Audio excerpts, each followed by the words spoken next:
is your home for the Broncos. Spring Hill Sports Live. Plenty of time, loads up, lets it fly down the sideline. He wants Torres, he's got to come back, he makes the catch. Down, Jackson Torres.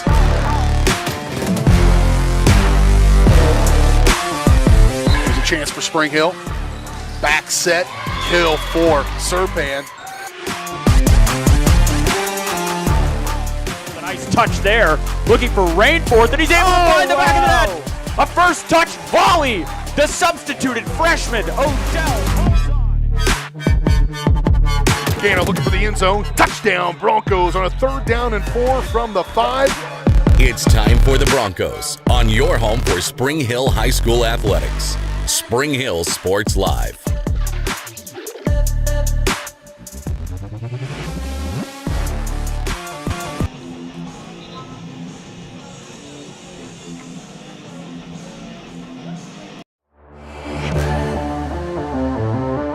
This is your home for the Broncos. Spring Hill Sports Live. Plenty of time, loads up, lets it fly down the sideline. He wants Torres, he's got to come back, he makes the catch.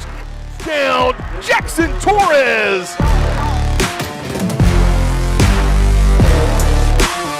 There's a chance for Spring Hill. Back set, kill for Serpan. A nice touch there, looking for Rainforth, and he's able to find the back of the net. A first touch volley. The substituted freshman, Odell. Gano looking for the end zone. Touchdown, Broncos on a 3rd down and 4 from the 5. It's time for the Broncos on your home for Spring Hill High School athletics. Spring Hill Sports Live.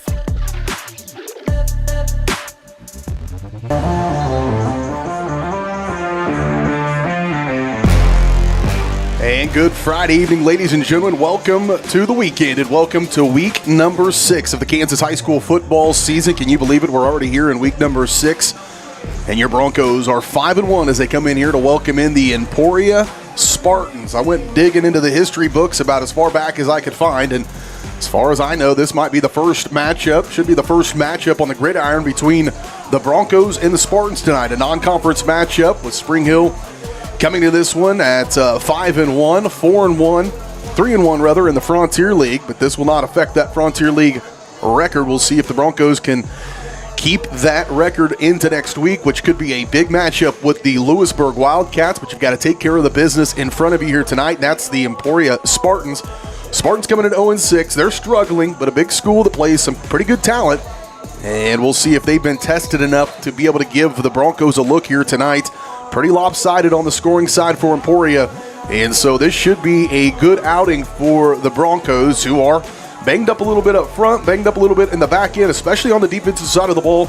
We'll talk more about that as well as we get ready to kick off the Comfort Designs Heating and Air Conditioning pregame show. Plenty to talk about. We come back, we've got your keys to the game, we've got your look around the area, and we've got senior night tonight for the football boys, and so we'll bring you that in its entirety as well.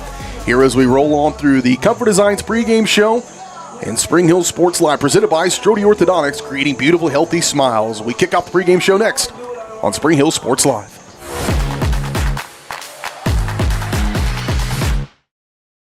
Are you looking for a trusted heating and air conditioning contractor? Look no further than Comfort Designs, Spring Hill's heating and air conditioning company. Comfort Designs Heating and Air has 100% NATE certified technicians who are friendly, knowledgeable, and ready to help. They'll care for your home and complete the job with speed and precision. Locally owned and operated right here in Spring Hill for more than 20 years. Comfort Designs Heating and Air Conditioning. See all they have to offer at comfortdesigns.net or schedule your appointment at 913-592-4453. My name is Dr. Claire Strode. I'm the owner and orthodontist here at Strode Orthodontics. You may run into me out at the soccer fields or out on the baseball diamonds. The things that I love most about orthodontics are when patients tell me how much they enjoy their smile and how much more confidence they have after having their treatment. We love serving the families and people here in South Johnson County and also surrounding areas. And I look forward to serving you and your family. Michael Grant at Farm Bureau Financial Services is a proud supporter of Spring Hill and cheering on the Broncos. At Farm Bureau Financial Services, their number one goal is to protect you and your family. Insurance is complicated and not one size fits all. Michael and his team take pride in the relationship they build with their client members. Let them work with you to customize a plan that protects your livelihood and your future. To learn more, call Michael Grant at Farm Bureau Financial Services 913-592-2336 or visit them at 117 South Main in Spring Hill. Looking for a real estate team you can trust? Join Team Young Realty, your local family-owned experts in Spring Hill and beyond. Whether you're selling or buying, Team Young is here to make it easy. Looking to sell but don't have time or money to make it shine? Team Young will invest to make your home show ready to get top value. And if you're looking to buy, Team Young is here to assist at every step. Team Young Realty, committed to bringing affordable housing to Spring Hill and the surrounding area. Call for a free no-obligation consultation, 913-222-9843.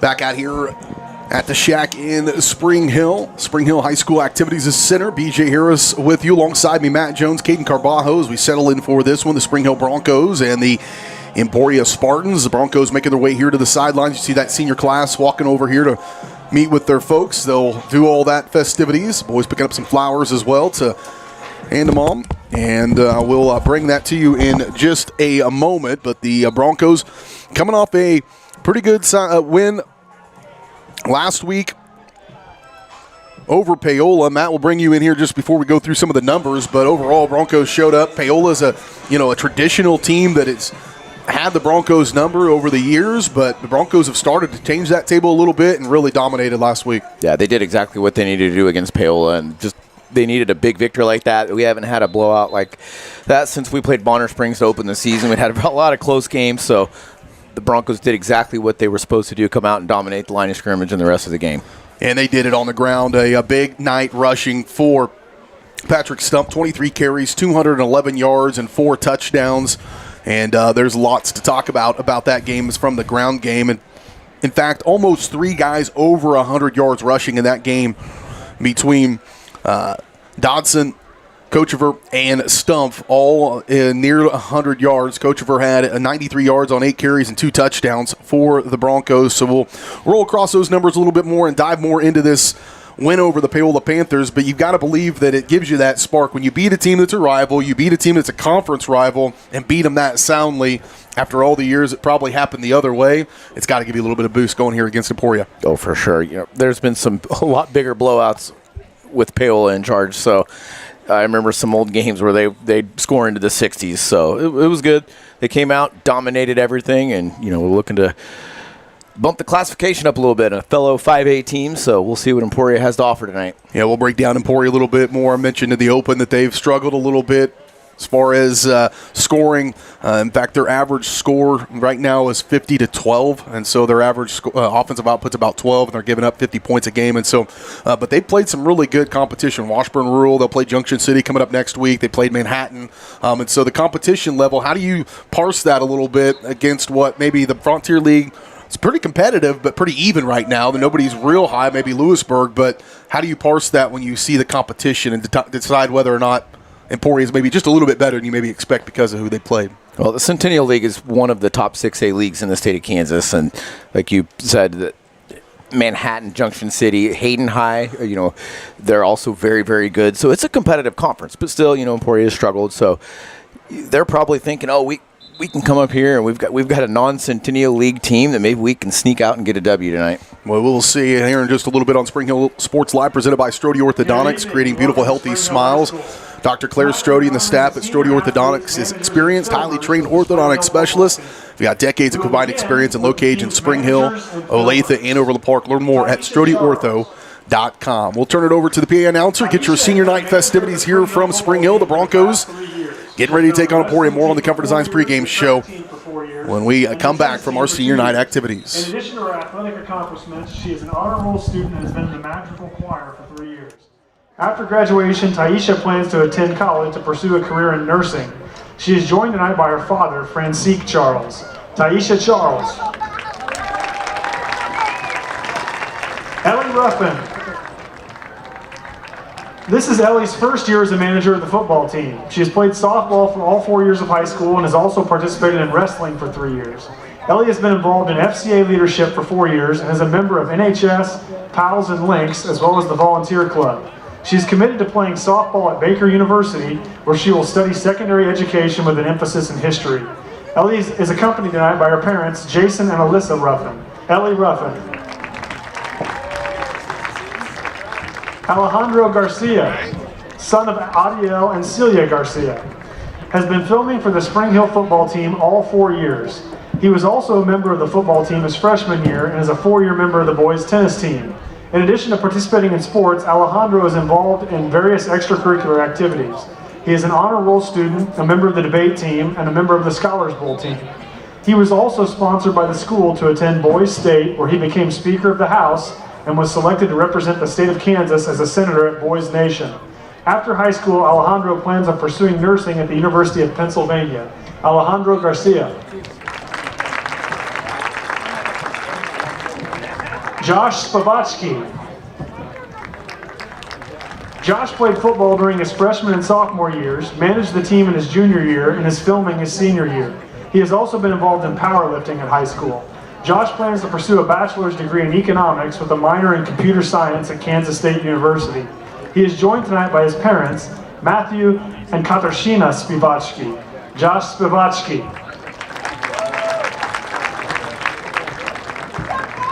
Next, we'd like to introduce the football players from the class of 2025. Logan Alexander. Logan is the son of Jeremy and Teresa Alexander. He is a 4-year member of the Spring Hill football team and a 4-year member of the wrestling team. In addition to his athletic achievements, Logan has been involved in the Volunteer Club, Links team, and FFA. Logan is an honor roll student and a member of the National Honor Society. After graduation, Logan plans to attend Kansas State University, where he will major in feed science with a pre-vet focus. Logan Alexander. Evan Burke. Evan has been an integral member of the Spring Hill football team for 4 years. He is also involved in powerlifting at the high school. Alongside his athletic pursuits, Evan is an honor roll student, a member of the school choir, and part of NHS. After graduation, Evan plans to attend the University of Kansas to study aerospace engineering. He is joined this evening by his mother, Rochelle Burke, and his father and stepmother, Jesse and Katie Burke. Evan Burke. Bo Gardner. Bo has been a dedicated member of the Spring Hill football team for 4 years and also participated in baseball and wrestling his freshman year. His commitment to academics has earned him a spot on the honor roll every semester of high school. After graduation, Bo plans to pursue a degree in construction management. He is joined tonight by his parents, Troy and Heather Gardner. Bo Gardner. Lucas Golston. Lucas Golston, son of Kyle and Gail Golston, started playing football in 2nd grade and has proudly represented Spring Hill High School for all 4 years. In addition to football, he also participates in powerlifting. Lucas is an honor roll student and plans to attend Johnson County Community College to study electrical engineering, with plans to complete his degree at another institution. Lucas Golston. Kendall Heiss. Kendall has been an integral member of the Spring Hill football team for 4 years. He also participates in the school's blended rugby program, and he played tennis his freshman year. As an honor roll student, Kendall places a strong emphasis on academics alongside his athletic accomplishments. Although his plans for next year aren't yet decided, we're excited to see where his path takes him. Kendall is joined tonight by his parents, Chris and Amber Heiss. Kendall Heiss. Cameron Henderson. Cameron Henderson has been actively involved in football at Spring Hill High School for 4 years. He has also participated in the Fellowship of Christian Athletes during that time. After graduation, Cameron plans to either enter the workforce or attend a technical school. He is joined tonight by his parents, Bob and Kara Henderson. Cameron Henderson. Caleb Henry. Caleb has been a member of the Spring Hill football team and wrestling teams for the past 2 years after becoming more active in weight training. He has been an asset to the team's defensive line. He has a passion for cooking and hopes to attend culinary school after graduation. He is joined tonight by his father, David Henry, and his mother and stepfather, Anna and Jason Taylor. Caleb Henry. Talon Herr. Talon has been a member of the Spring Hill football team for 4 years. He has also been involved in FFA and band during his years at Spring Hill High School. After graduation, Talon plans to attend a 4-year college where he hopes to explore his diverse interests in fields such as medicine, computer science, and filmmaking. He is joined tonight by his parents, Zuag and Zomblog Herr. Talon Herr. Ryan Jackson. Ryan Jackson has been a dedicated athlete at Spring Hill High School. He has participated in football, basketball, and baseball all 4 years. Alongside his commitment to athletics, he has maintained excellent grades and made the honor roll each semester. After graduation, Ryan plans to continue his baseball career while attending Fort Scott Community College. He is joined tonight by his parents, Tracy and Matt Jackson. Ryan Jackson. Noah Miller. This is Noah's first year as a member of the Spring Hill football team. When not on the football field, he demonstrates his commitment to music as a cherished member of the marching band. An honor roll student, Noah is also engaged in extracurricular activities, including membership in FFA. After graduation, Noah plans to pursue a degree in veterinary science. He is also accompanied by his parents, Aaron and Ryan Miller. Noah Miller.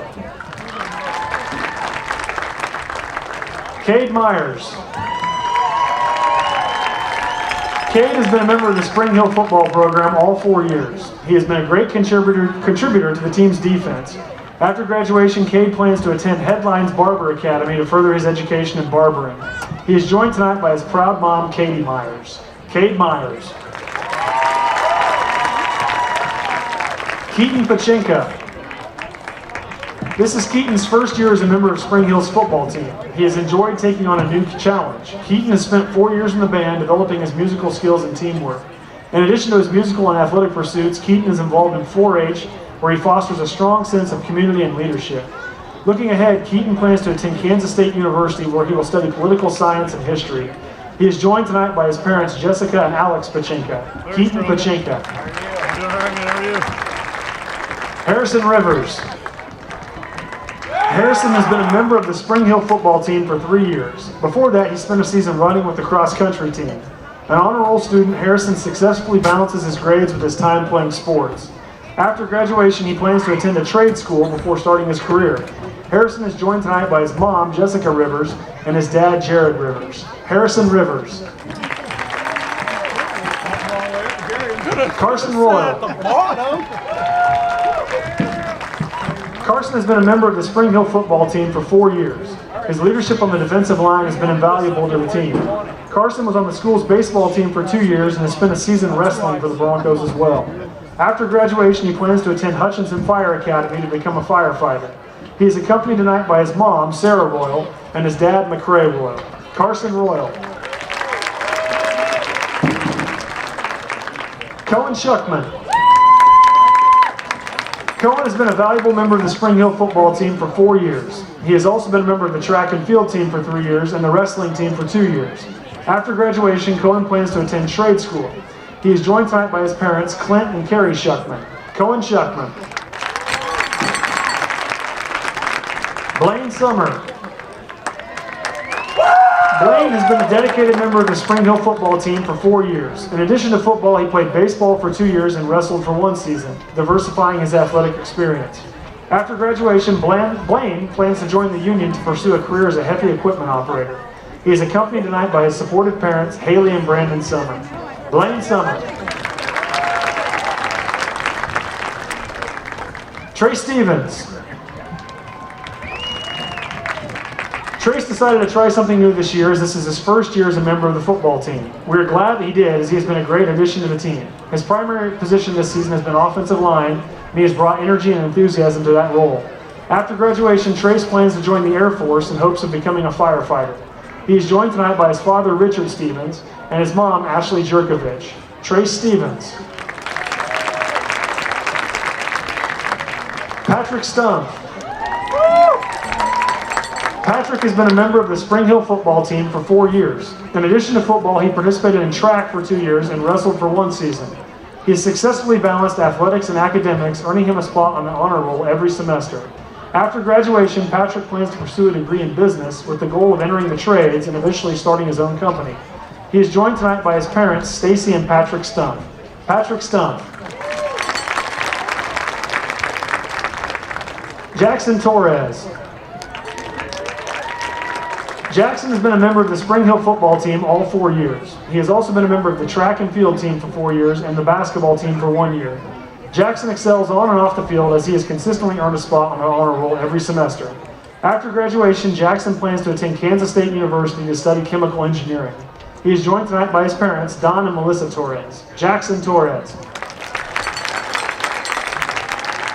Clayton Valerie. Clayton has been a member of the Spring Hill football team the past 2 years, but has been playing football since the 2nd grade. He has had great success over the years by playing both sides of the ball. His hard work and dedication to the game and his team has been a joy to watch. Clayton plans to graduate after this semester and begin his career by joining the United States Marine Corps. He is joined tonight by his parents, Jason and Amy Valerie. Clayton Valerie. Thomas Wilson. Thomas Wilson, son of Tasha Soshin and Daniel Collins, has been a dedicated football player for 3 years, but this is his first year at Spring Hill High School. He plans to explore new challenges by joining the wrestling team this winter and participating in the rugby club this spring. After graduation, Thomas aims to attend a junior college or a trade school where he hopes to pursue a career in plumbing or sheet metal work. Thomas Wilson. Gage Wingirter.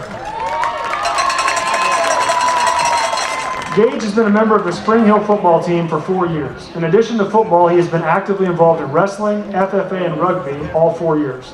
He also participated in the volunteer club for 2 years, Lynx for a year, and FCA for 2 years. After graduation, Gage is considering various colleges and plans to pursue a degree in either business or construction management. He would like to continue his athletic journey by wrestling or playing rugby in college. He is joined tonight by his parents, Casey and Nicholas Wingirter.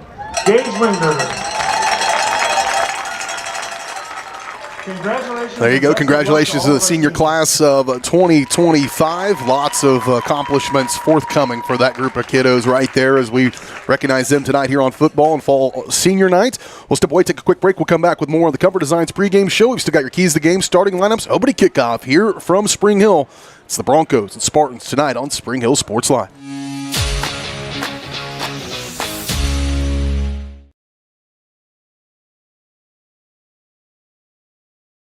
Stuck, overwhelmed, anxious? Whether you're struggling to unwind, seeking meaningful connections, or just need a shoulder to cry on, the staff at Allies Therapeutic Services in Spring Hill is here for you. With experience in a wide range of services and a compassionate, judgment-free approach, Allies will help you tackle challenges in a supportive environment, working together to find a path to healing and growth, because everyone needs an ally. Visit alliestherapy.com.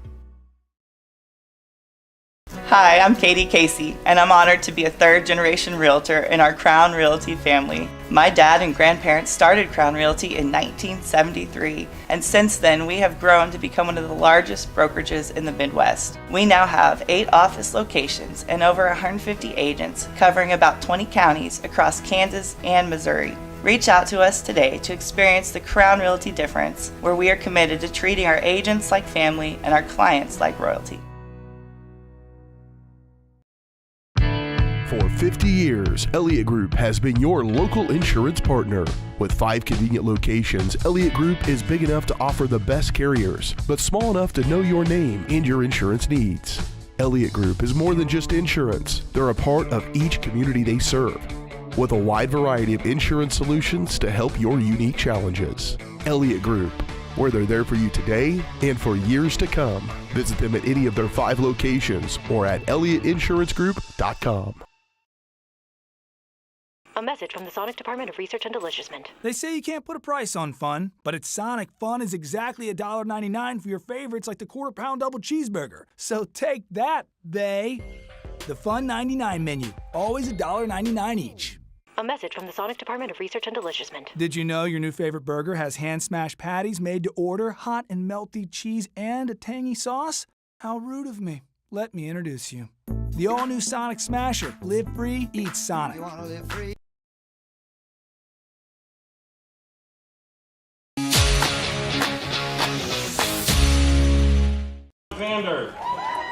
Good look in there at the that's where the work gets done before the season starts, right there.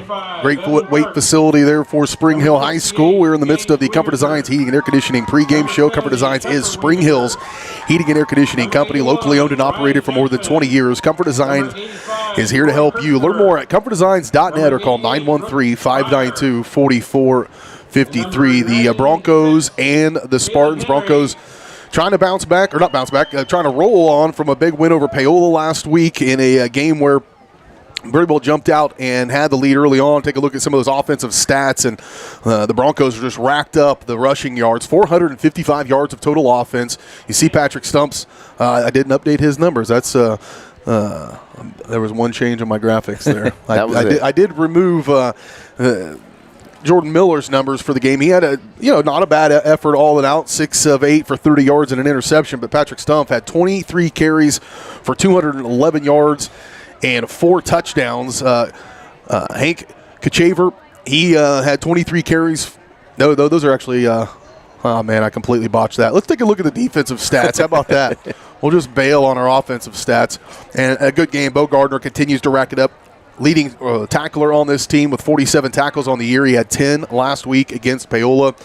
He's just a force in the middle. Put Kendall Heiss up there, 7 tackles, 4 solo, but he's in street clothes today, so they'll be without number 1 in the back end. We'll see how that affects the Bronco defense. And then Siler Stewart had 8 tackles, including a tackle for loss in the win over Paola. And so the Broncos took pretty good work over Paola. How do they take that momentum? How do they take any of the momentum they've had? Because of the season they've had has been really close games there early on. They've had a couple of blowouts in between. Let a team like Piper play with them that probably shouldn't have. Go over, play pretty tough against Ottawa, end up falling short. Maybe not the best performance they've had all year necessarily. So your assessment here, week 6, you pretty much know where you're at. Now the Broncos are battling some injury here and there. So how's that affect you? Well, the injuries are tough, and the people that are injured, you definitely want to have Carson Royal and Kendall Heiss on the field with you, but that's where depth comes into play, and being a larger school, that's where the guys that are going to step in, they're being developed, right? They're going to Friday night development. So the main thing that they've got to do is they've just got to stay calm and get used to the reps and let the game kind of come to them. Yeah, we'll see if they can do that. Mentioned Carson Royal. He's out. He's been a very good factor at the defensive line position, and obviously he's a first-team all-conference punter from a year ago as well. So he's in street clothes as well. Won't have his compliments. So some of those other guys are going to have to step up. Again, we are in week 6, so they should have a pretty good idea of who they are and their backups, and have enough game time perhaps on Friday night to be able to withstand some of the injuries that are happening right now for the Broncos. Let's take a look at our area matchups, Matt. Pregame area matchups brought to you by Elliott Insurance Group. Elliott has served area communities for decades. When you're out traveling your next big matchup, be sure to look for an Elliott Insurance location near you. Learn more at ElliottInsuranceGroup.com. What do we got going on around the area? Well, within the Frontier League, we got Baldwin heading up to KCK to play Bishop Ward.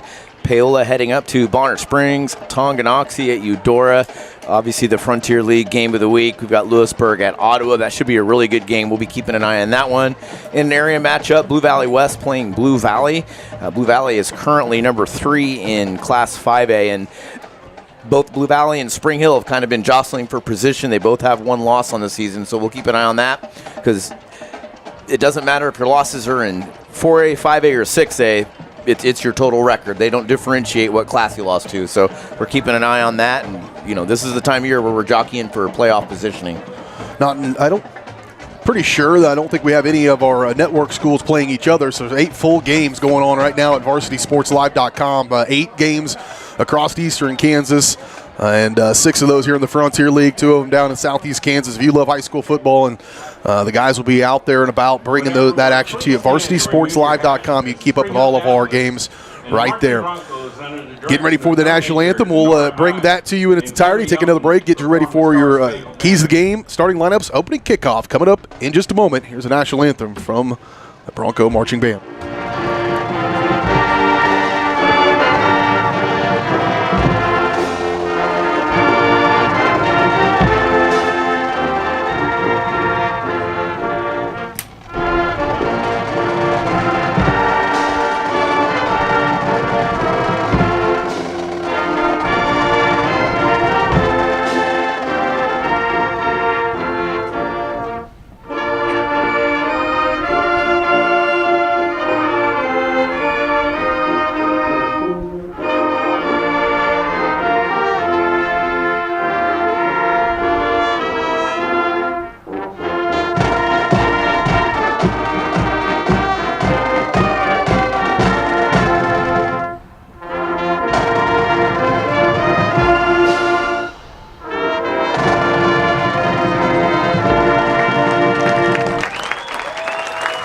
Always well done by the Spring Hill Marching Band. We'll take another quick break. We'll come back, and we're inside 10 minutes till kickoff here on the Cover Designs pregame show on Spring Hill Sports Live.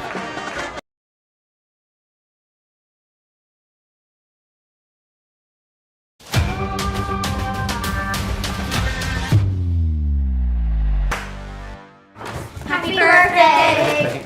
Thank you. Watch this. Call your dad from that phone. So you pay for a phone line just to laugh at kids? No, my internet company makes me pay for the phone. Might as well get something out of it. That internet? No bundling required. Visit gobrawley.com to learn more. For more than 20 years, Gherkin Rental has been the place to go to get the job done in eastern Kansas and western Missouri. With a huge selection of quality equipment, from roll-offs to trailers, telehandlers to generators, power washers to popcorn makers. Experienced equipment professionals and clean, well-maintained tools to help you get the job done right the first time. Gherkin Rental. Stop by any of their 13 locations across the KC Metro or call 855-GHERKINS. That's 855-437-5367. Make your brand soar with Skylark Printing in Spring Hill. Family owned and operated, Skylark Printing has been helping businesses rise above the noise for over 25 years. They use top-of-the-line commercial printing equipment and American-made materials to create premium quality products at competitive prices. Visit their website at skylarkprinting.com to explore sign and sticker options, read customer 5-star reviews, and reach out to let them help your business stand out from the rest. Skylark Printing, rise above the noise. At Olathe Health, we perform cutting-edge surgical procedures because changing lives with innovative care drives us, one patient at a time. Olathe Health, advanced healthcare, advancing lives. If you're off your game because of pain or injury, turn to Olathe Health because orthopedics is our game. Joint repair and replacement, chronic conditions and injuries, hand surgery, sports medicine. Make an appointment today. The industry's most advanced equipment and training, state-of-the-art diagnostic tools, and the small-town friendly service you expect. That's J&T Auto Service in Spring Hill. Eliminate the veil of uncertainty with J&T Auto's digital diagnostic process. This unique service ensures transparency, clear communication, and documentation, allowing for a quick and complete repair. To learn more or to schedule an appointment, call 913-592-6424. You can also visit jtautoinc.com. Whether you're trying to make the most of the next harvest, navigating a changing business landscape, or planning for the next chapter in your life, the professionals at Prime Accounting Solutions are here to help. With 10 locations, Prime Accounting offers convenient, friendly accounting and tax services at a fair price. Payroll, bookkeeping, business planning, personal tax filing, and more. And now Prime is the place to go for insurance. Bronco fans can find us at 408 North Webster in Spring Hill or call 913-592-2050. To find a location near you, go to primeaccounting.net.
Welcome back out here on the Comfort Designs Heating and Air Conditioning pregame show. BJ Harris, Matt Jones, Caden Carvalho out here. The captains making their way to the 50-yard line, getting set for this one. The Broncos and the Emporia Spartans here in a non-conference matchup tonight in week number 6 of the Kansas high school football season. It's time for our Keys to the Game. Keys to the Game As always, brought to you by, well, it was the Spring Hill Fall Festival. That is over. What a great event that was. It was Keys of the very game nice. are available for sponsorship. If any sponsors out there watching, we've got that one open and available. We give that out to the Fall Festival right up until that point. But keys of the game for this one, Matt. Broncos just need to do what they do. They should be okay here tonight. 100%. That was my first one. And we just need to establish line of scrimmage, and then we need to dominate earlier and get up on them, and then we can hopefully start looking towards Lewisburg, because we know everybody knows that match is looming large as far as Frontier League go, and obviously a rivalry. It's just down the highway. So I think establish line of scrimmage on both sides of the ball, but on defense, we've got to improve our coverage on the backside. We've got to work on that. We've got to be able to turn our hips quicker and be able to follow those receivers, because the coaching staff from Emporia has seen that, and obviously Lewisburg as well. We're watching that game over there, Lewisburg and Ottawa, but the Broncos take care of business here tonight. They are in the driver's seat with a chance to go to Lewisburg for a portion of the Frontier League championship, and so they control their own destiny here, and will continue to into next week with a big matchup with Lewisburg if they take care of business here. Let's take a look at our starting lineups. First up for the Broncos, offensively, quarterback Jordan Miller, 6'3" junior. Is 52 of 103, around 50% passing on the season, 624 yards passing, 4 touchdowns, 7 interceptions on the year. Peyton McAvoy at tight end, Lucas Golston in there as well. On the offensive side, Jackson Torres back after injury last week, and he'll be a factor here in this one. Torres, 25 carries for 90 yards, about 6 yards per carry, so he can get those yards. 9 catches for 172 yards. And he's averaging almost 20 yards per catch. And so when he touches the ball, he can do great things. Also, Patrick Stump, obviously the main guy for the Broncos on the ground. 172 carries through 6 weeks, 1,040 yards, 12 touchdowns. He's averaging 6 yards a carry as well, 173 yards a game. And he's got 4 catches for 36 yards as well. Logan Alexander at left guard, 5'11", 235-pound senior. Evan Burke at right guard, 5'9", 255-pound senior. Gage Wingirter at one tackle, 6'3", 290. Tucker Wingirter at center, 6'1", 295 and a junior. And then Duncan Peakham at right tackle, 6'2", 255 and a junior. Ryan Jackson at one wide receiver also kicks for the Broncos, 6'2", 170 and a senior.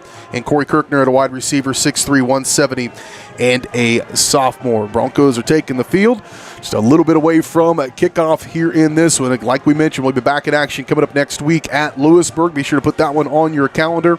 And keep up to date with everything we've got going on around our network at varsitysportslive.com. We picked up some soccer this fall already. We picked up some volleyball as well. And looking to finish out football season here over the next few weeks. But it's been a good time. I've missed out on a few weeks here elsewhere, plugging the hole in the dam and other facilities or other games and other broadcasts. So I appreciate the guys stepping up to fill in for that. But I'm happy to be back here where I'm supposed to be, Matt. That's right. Well, we're happy to have you back. Well, thanks. I appreciate that. That wraps up the Comfort Designs Heating and Air Conditioning pregame show. And getting ready for opening kickoff. Opening kickoff is brought to you by the Spring Hill Co-op. They've got everything you need right there at that co-op, including things for your home that you may not know. They've got, swing by there and stop in and see the folks there at the Spring Hill Co-op right there on Woodland. They've got grain, feed, farm supplies, seed, chemicals, fertilizer, fuel, and more. Give them a call at 913-592-0094 or visit them at 110 South Frank Street in Spring Hill. Opening kickoff going to be Ryan Jackson putting this one away. End over end kick. Far side return, up across the 20 and then upended, brought down after the return. On the return, number 27. By number 27 for Emporia. That was Oliver Klein. 6'1", 160-pound freshman returning that one. Good tackle for the Broncos. Knocked out of bounds, number 14, Jake Weiss. I'm going to have lights, man. I can't see. You're getting old. Braden Bell making that tackle. I've actually got to look at the numbers on a page, Matt. Broncos on defense to lead this one. Spartans in their road whites. On top of whites, those black helmets. Again, I went back, Matt, all the way 1960. I found on Kansas football history and could not find a matchup between the Broncos and the Spartans. This may be a debut of this one. Probably more to come in the future, and all kinds of movement at the snap. And probably saved his life. Cade Myers came in hard from that near DN spot. And it'll be a false start against Emporia and back them up 5 yards. we always need to play some schools that are comparable size. I think it's a good matchup. It makes sense. Matter of fact, last year the wrestling team, we went down there, both the boys and girls teams wrestled at Emporia, so we'll be hosting them this winter. You're familiar with some of these athletes because they also go down in early season basketball and play at the Emporia tournament the last couple of years as well. 2 wide receivers far side, 1 near side. Flip the running back to the near side. That's Rylan Crowell. They'll flip it out to the right side. Try to get up underneath the defense, and they do. Good gainer on first down and 15 on the pass completion. Up to number 15 for Emporia, Javen Arndt. 5'6", 165-pound senior, little water bug out there and getting him underneath there. They'll go to Arndt quite a bit, 15. It's a gain of about 8 on the play. That was a well-designed screenplay.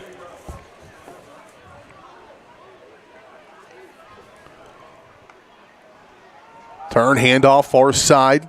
Crowell trying to drop the shoulder and does. Able to fall forward for a gain of a few. And it'll be close to, we'll bring up a 3rd down and a long 3, short 4. Just a gain of a couple on that one. Good opportunity here for the Bronco defense to get off the field. They've struggled with that early on in the season. That really was what put some of those games really close, was just teams able to keep drives alive because of penalties or a big play. 2 wide receivers to the top of your screen.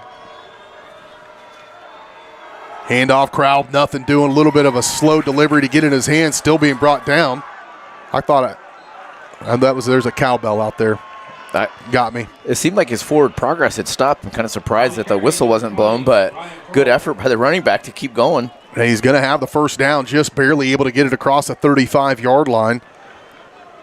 Uncharacteristic of the Spring Hill defense. Usually when they get more than one hat on the ball, it's game over for the ball carrier. So they'll move that ball, pick up all 4, just right out 4 yards. Pretty typical of the Broncos to start out the first drive of the game, kind of feeling things out, seeing where we stand. Usually they make pretty good adjustments as the game progresses. You look at this roster for Emporia. Sophomore, freshman. Sophomore quarterback is Micah Gray, 6'1", 175. And so they've got some youth in there, and Crowell trying to go in there and filled nicely for Spring Hill. Cohen Shuckman coming in from that linebacker spot and holding down inside there as well for Spring Hill. Caleb Henry, he's stepping into Carson Royal's spot, 5'11", 240 and a senior. 96 down inside over the ball, along with Knights have Blaine Summer back. He missed quite a couple of weeks there after the first, and he's big difference. Big difference. He's a factor down inside the D-line spot. Cade Myers limping around a little bit to get to his near side DN spot. No gain on the carry by Crowell. Dropping back to pass. Gray, he'll try to come underneath. He gets held up and brought down. It's going to be a sack just behind the line of scrimmage. And there was Henry. He got there. On the carry, number 10, Gavin Jennings. Tackle made by number 55, Blaine Sommer. Nobody open on the back end of that, and he tried to be shifty as much as he could, but there was nowhere to go. Ended up just being no gain, so not officially a sack. I think it ended up getting it into the belly of somebody back there as well.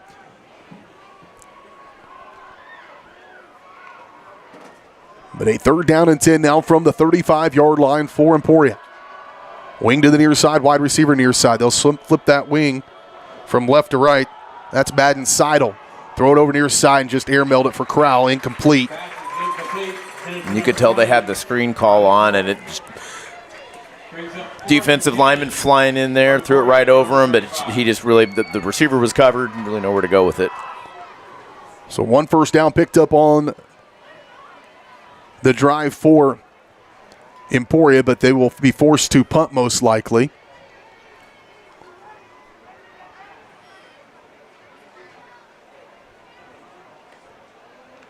They will back it up to punt. Crunched up red numbers on a white jersey. Good luck. For the Broncos, number 12. Number 4 punting away. That's Daniel Gardner for Emporia, and that's going to take a nice Emporia roll all the way down near the 10-yard line. As Benny Reagan was back there to return it, got away from it, and got a good Spartan roll down to the 11. That's where the Broncos will start over, but expect to see a big, heavy dose of 27, I would suspect, early on here, Matt. I think you are correct about that. Reagan's been really good at fielding punts this year. Just thought better of it. Maybe it was a little awkward in the air. Didn't look right. So when in doubt, go away. Yep. 8:43 to go, first quarter, no score. Opening first offensive drive here for the Broncos. Stump in the backfield with Jordan Miller. Wide receiver near side. 2 to the far side. They'll look that way. Flip it out to Ryan Jackson. He'll be forward for a gain of about 4. Ball came loose as well, but they're going to say he was down. Forward progress was called up to the 15-yard line. So a gain of 4. BJ, what's your opinion on the 3-3 stack that Emporia is running? They do have somebody that's lining up on the edge, but as far as down linemen, they've got 3, and they've got 3 big guys. Yeah, I was watching on film. They will walk those linebackers and almost make it a 4-man front. Yeah, they can even walk them both down and be a 5-man front. I was watching it. They may need it. Here's Stump. Now would be a good time. Driving forward across the 20, up near the 25-yard line. It's an easy 10 for Patrick Stump. We give him 11. Across the 25 up to the 27-yard line. Heck, maybe 12. We'll just keep adding them. At their own 27. So first down and 10. Trips to the near side. 2 wide receivers far side. A 5-wide set. End around. They'll flip it to him. Coming to the near side. That's Dodson. On the carry, number 15, Mason Dodson. You know, the pluses about that, the defense that Emporia is running is you always have 6 guys in the box, and you have so many options that you can run out of it. You can walk a guy up, like you said, and you can show different looks. Broncos at their own 29. Gain of 2 for Dodson. Miller lets it fly. He's got his man. Good ball up to the 40-yard line. Man, threw that right where it needed to be. It's going to be a gain of 11 on the completion to Kirkner. And that was a great ball. There was very little margin for error on that throw, and he nailed it. Gain of 11 up to the 41-yard line. Broncos moving the ball. It was a single route because Miller popped and let it rip. 3 wide receivers near side, 1 running back to the left of Miller. Fake it to him, hand back near side. Kachaver out across the 50. He's got a big gainer up across into midfield, into Emporia territory. It's a gain of 12 on first down for Kachaver. Great block by Duncan Pinkham, number 50, that popped that run. He was able to get up to the second level and kick that outside linebacker out, creating the hole in the first down. First down and 10 at the 47. 2 wide receivers far side, wing as well. Turn, handoff, Stump. Good push by the O-line that time. Stump able to get up near the 40-yard line. It'll be a gain of 5 on first down for Stump. Number 22, almost 6, probably. Second and 4 for the Broncos. Yep, they'll give him 6. Brings up second down and 4, just shy of the 40-yard line. Stump behind Miller. Turn, hand to him. Big hole, left side. Stump in the open field. Across the 30, up near the 27-yard line. It's a gain of 13 for Patrick Stump. You know, he's not even breaking tackles until he's been carrying the ball for 4 to 6 even more yards. 6:15 first quarter, opening first offensive drive. Broncos forced to punt by Emporia on their offensive drive. Broncos started this with their own 11, and Duncan out of his stance, and that dude went in motion. I've thought about that a lot because I watched those guys. We watched Girard last week. That's where I was at, and they run double wing, flex bone, and those guys really jerk out of that stance. It's part of the scheme. And they see it, right. That would be impossible for me as an offensive lineman because I was frothing at the mouth and you're already ready. Seeing red, and if anything moved, I was – other than the ball, I could keep an eye on the ball, but I can't watch both. Right. Miller with the clap. Stump trying to bounce outside. Good cutback. Now he'll drop across the 25, and he'll get back all those penalty yards and then maybe 1 extra or 2 extra up near the 25-yard line. A gain of 7 for Patrick Stump. Stump's showing some patience. He's mostly known for lowering his shoulder and just, dragging opposing players, but he showed some good patience there, waiting for the hole to open up. Second down and 9. Long 8. 8th play of this drive. Turn, stump. That time really well played by the defender for Emporia. Landon Wolitz. Yeah, he kind of snuck through the gap there and wasn't anywhere for Stump to go. So no gain on the play for Stump. Won't say that often. But a 3rd down and 9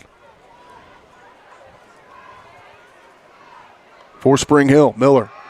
He's got some time. Lets it fly. Airmail a little bit high for Ryan Jackson. He was open and was in position to make that catch. Just a little high from Miller. Yeah, he had the step. He had the positioning on his defender. You're really no man's land here at this point. You'd be looking down the barrel of a near 45-yard field goal at this point. Yeah, have faith in your defense. This is going to be a quick kick, perhaps. Maybe just run it down the field. We got 5 wide. Nope, looking to the left. Throwing over the middle. He's got Dodson, but he's going to be short. Got to get up to about the 18-yard line, and it will be a turnover on downs after that. Yeah, Mason Dodson with the catch. That's tough. The way the ball was caught, he kind of had to turn around and back to it, and he lost his momentum. Difficult to recover from. So a turnover on downs. At their own 21. Took a big chunk of time off the clock, but it will remain scoreless. Emporia will start at their own 21-yard line here with 4:45 to go first quarter. Emporia picked up 1 first down on their opening offensive drive, but ended up punting 3 plays later. 1 wide receiver near side, 1 to the far side. Corral in the backfield with quarterback Micah Gray. Straight drop. Look to the right. He's got his man. Completed out to Crowell, and it'll be a gain of 5 or 6 yards on first down. From number 11, Micah Gray. Feel like the Spartans are kind of feeling out the Spring Hill defense, seeing where they can attack. You can see, I'm feeling pretty soon we're going to see them try to stretch the field a little bit because they know that's one way that some of the teams have been able to score on the Broncos this year.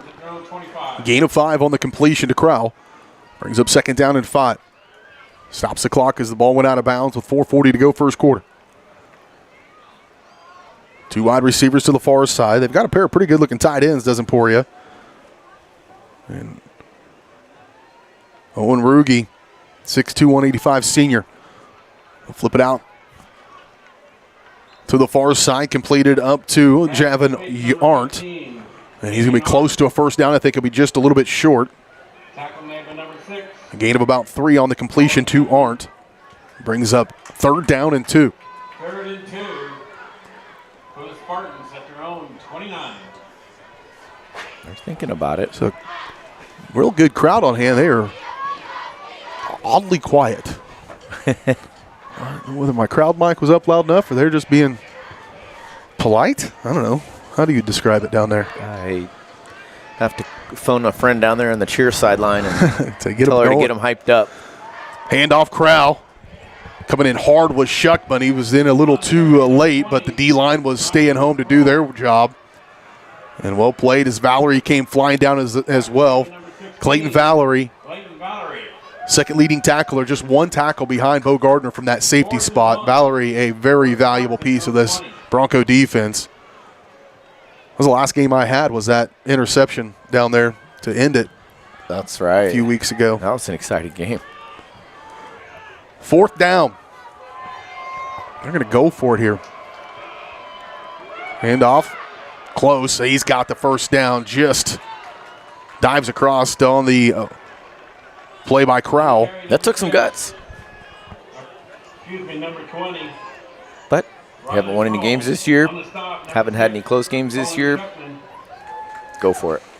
Yeah, their closest game was a 28-47 loss to Coffeyville Field Kinley. It's been pretty much nothing you want to report necessarily. Again, quality opponents, sure, but still.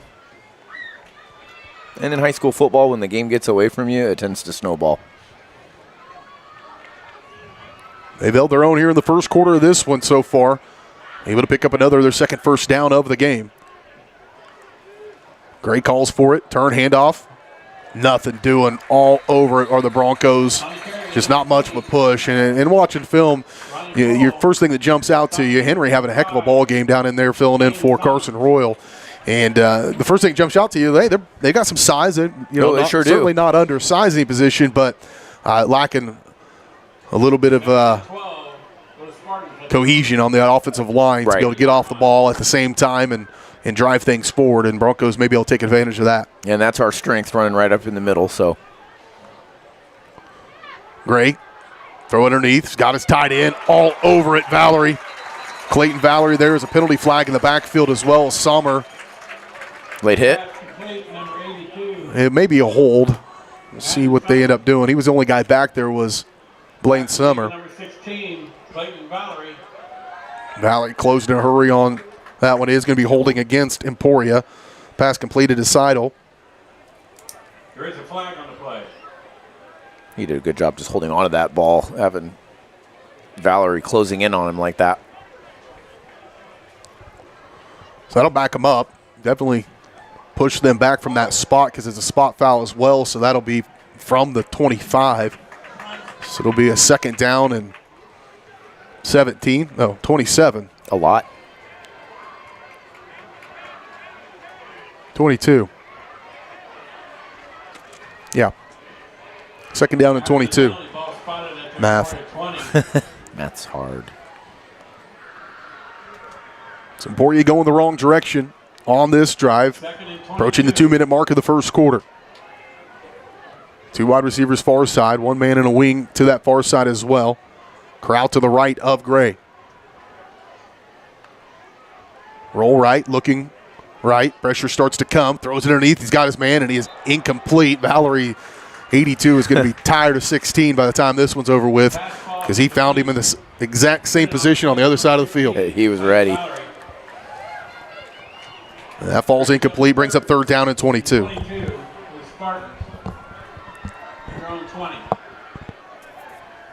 Bronco D needs to hold here and force a punt from deep inside their own territory, get some field position. They were able to drive the ball down the field on their last possession, just stalled out. When the Broncos get behind the sticks, we talked a lot about this last week. When they get in that third and long, that's when their offense just hasn't been quite as efficient this year. 2 men in the backfield. They'll flip the quarterback out, who's been playing the quarterback position in Gray. Straight drop. This is the big fella, Seidel. He'll flip it over. It's tipped up in the air and incomplete. So they brought a tight end to throw the ball, put the quarterback down at a wide receiver spot on a third and very long, and that didn't work. No, it did not. So a punt forthcoming from the Spartans. Reagan going to go back to return this one as he'll drift back in between the 40 and 35, so that's a pretty good place to set up shop if you're returning a punt. Yeah, you like having a lot of green behind you if you're the punt returner. Daniel Gardner, the sophomore punter, will step back inside his own 10-yard line. Not a great punt. Knuckler, he's going to catch it at the 50. Dodges one guy. Still on his feet, Reagan, trying to split through the defense and able to get up near the 40. A more exciting 10-yard run you may not see tonight. Yeah. Once again, he does a great job fielding the ball because that's difficult when you're running forward to catch a 15 like yards almost is what he had to cover to get up and catch that one, and it was a little bit of a knuckler. There is a penalty flag down on the field at around the 35-yard line, 33. This could be holding against Spring Hill. Block in the back, perhaps. First and 10 Broncos at the Emporia 41. Let's go. Wait for the call from the white hat. Might quit working. I heard personal foul, though, so that was against Emporia. Missed that one. That's a tough break for them. Good break for the Broncos is after the Benny Reagan return. They're going to move it on up to the 26-yard line, so they will start at the Emporia 26. here with 1:35 to play in this first quarter. First down and 10 from the 26. Kirkner, wide out to the near side. Wide out far side is Jackson. Running backs to either side, Kachaver and Stump. Handoff, Stump, Kachaver, lead blocker through the middle of it. Patrick keeping his feet driving, not going down easy, and up near the 21-yard line. Will be close to a 5-yard gain on first down. Give him 4. Brings up second down and 6. Goes likely to run at least one more play here in this first quarter. Kachaver to the left of Miller. Turn, handoff, Dodson. And he'll fall up near the 20. Just a gain of 2 to bring up third down and 5. Dodson kind of doing what Torres has done in the past. Jet sweeps, little toss there. 3rd and 4 for the Broncos. Emporia 20-yard line. Third down and 4.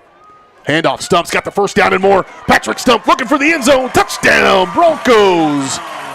A 20-yard scamper right down Broadway by Patrick Stump. 34 seconds to go first quarter. Broncos strike first. Once again, Stump being patient, had his hand on his blocker's back, ready to make his cut. And once he made that cut, he was off to the races and gone. 20 yards out for Patrick Stump. Setting up for the extra point, number 81, Ryan Jackson. 34 seconds to play first quarter. Jackson to kick the point after attempt. Jackson on the year been pretty good in that category. 18 to 20 on PATs. How about 19 to 21 for Ryan Jackson? The Broncos lead 7-0, 7-0. Broncos in front. We're back at 30 seconds. You're watching Spring Hill High School football on Spring Hill Sports Live. Here at Strody Orthodontics, we are a single doctor practice, which means that I am the only orthodontist here in the practice. I will be the one guiding you through your care journey. With our experienced staff, your appointments will be more efficient and more comfortable. We love treating kids as well as adults. We want you to be happy with your experience during orthodontic treatment as well as your smile at the end. I love when patients tell me that their smile has improved their confidence and their quality of life, because a smile is for a lifetime.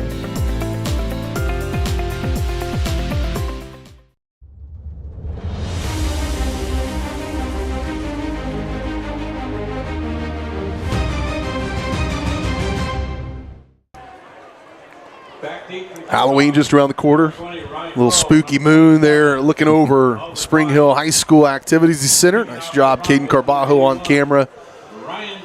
Season number 6 for best cameraman in the business. That's right. Benny Reagan punt return put the Broncos in a great position. 3 plays later, a Patrick Stump 20-yard run. And a Ryan Jackson PAT puts the Broncos up 7-0. Crowd will return it for Emporia. He will bust outside, get a good return up near the 30-yard line. On return, number 20, Ryan. And it will be a pretty good field position for Emporia to try to answer back to the Bronco drive. Special teams put them in a position, but the offense did what they needed to do on that last drive. The offense did really well. They you got to think that they were upset about not putting some points on the board after that first drive, which was a pretty effective drive. They just stalled once they got close, but this time putting it away, getting those 7 points is huge.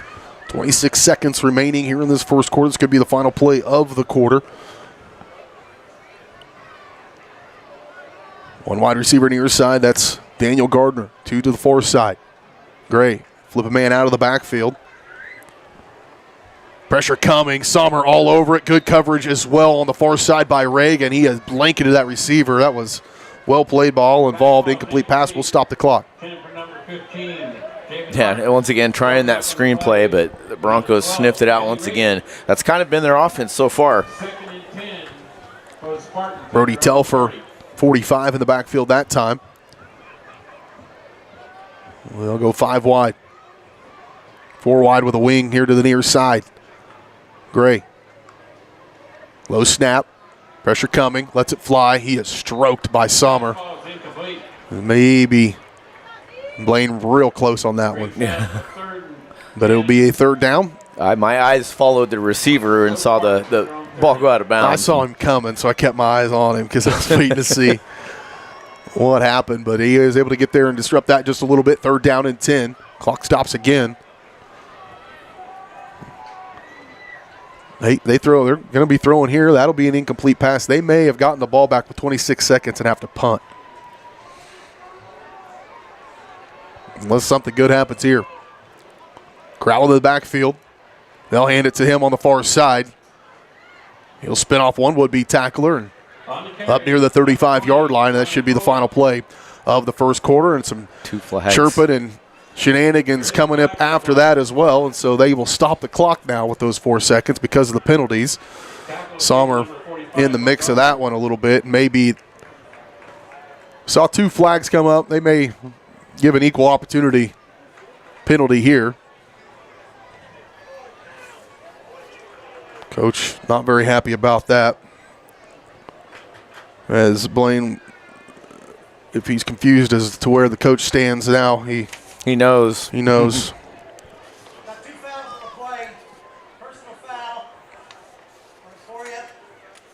Told you it would be equal opportunity. Replay, 3rd down. So a little bit of a break for Emporia, perhaps, because it was going to be 4th down and 8. Instead, It'll be 3rd down and 10. Personnel swap. Yeah, they did a. No, it is 4th down. It was after the play. So after that play. So it doesn't reset the down. After the play, so it wouldn't reset that down. You're correct. So it will be 4th down. They're going to go into a punting situation, so they will end up punting this. 22 seconds ran off that drive before a punt. Nearly blocked. Reagan going to have a chance to return this one from the 25-yard line. Splits the defenders, tries to, and rolls down around the 35, a 9-yard return. And that's how we end the first quarter. We head to the second quarter. Broncos up by 7 with the ball. When we return in 1 minute, you're watching Spring Hill High School Athletics on Spring Hill Sports Live.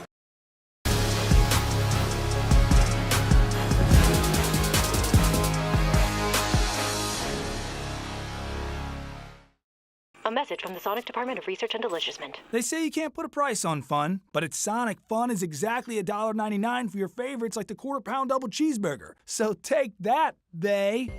The Fun 99 menu, always $1.99 each. A message from the Sonic Department of Research and Deliciousment. Did you know your new favorite burger has hand-smashed patties made to order, hot and melty cheese, and a tangy sauce? How rude of me. Let me introduce you. The all-new Sonic Smasher. Live free, eat Sonic. You wanna live free?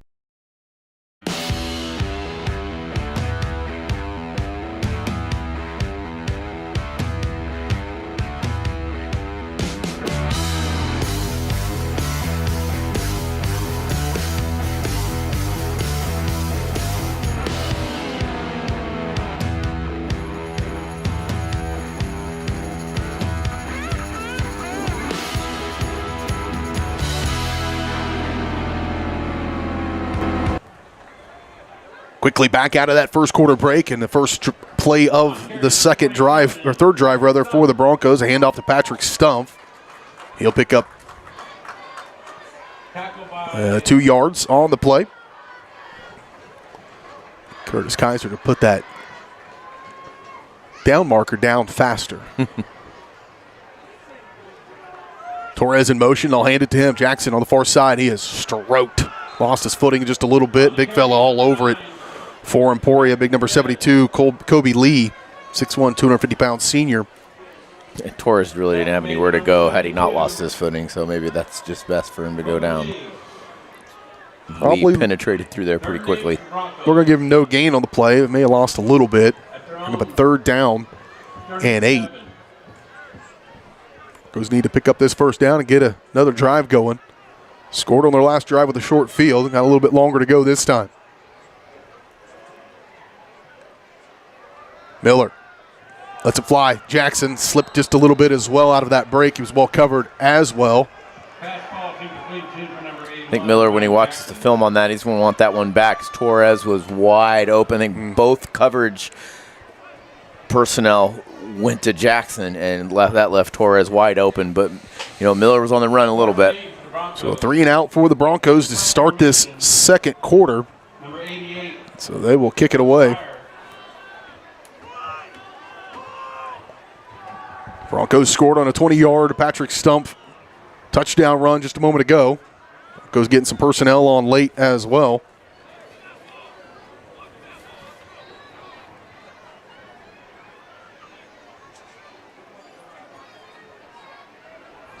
Didn't see who's punting there. 88. Oh, that is Brooks Byer, sophomore punter. Coach likes his D-line punters, and they can do it. There's Byer. Man, that is a beauty. Right down the sideline. It can be fielded around the 5-yard line. Blocking the back is going to go along with it, but it doesn't matter. The Broncos bring him down right there. Even if they missed that block in the back, it would only be a 2.5-yard penalty. That was a beauty from the sophomore DN. My gosh. That was a fantastic punt, and I don't know how the official missed that block in the back. The whole stadium saw it. Yep. And he has the best view. Yep. If I was sitting next to my mother right now, she'd be like, can they do that? No, they can't, Mom. Yep, that's illegal. That doesn't seem safe. This time they do. But this time they did. I cheated every snap. Tried to, anyways. They say you can call a hold on every play. You could on me. We've got personnel issues with some of the D-line and who's where. I think some of the injuries, and there's been a little bit of shuffling at different times, but Sommer was out of there. Now Royal's out of there, so who's playing for who? But Gray standing at his own 1-yard line. He'll drop back into his end zone. Pressure comes. Boy, Broncos had a chance. It's going to fall forward for a gain of about 1, but Cade Myers all over it when he made that attempt to run the ball, gets 1. Yeah, he did a good job fighting off of his man to make the play on the quarterback. Quarterback had nowhere to go. 1-yard gain on the carry for Gray. It'll bring up 2nd down and 9. 10-14 to go first half. The Spartans haven't shown much commitment to trying to run the ball. Yeah, he was in pretty dangerous situation there for a moment inside his own goal line when the pocket started to collapse. He'll empty the backfield once again. They'll throw it to Crowell. He lost his footing. Maybe dew point. What's the dew point right now, Matt? Is it high? I feel like it's been so dry. Like I don't know why it would be so slippery out there. The leaves crunch every time I walk.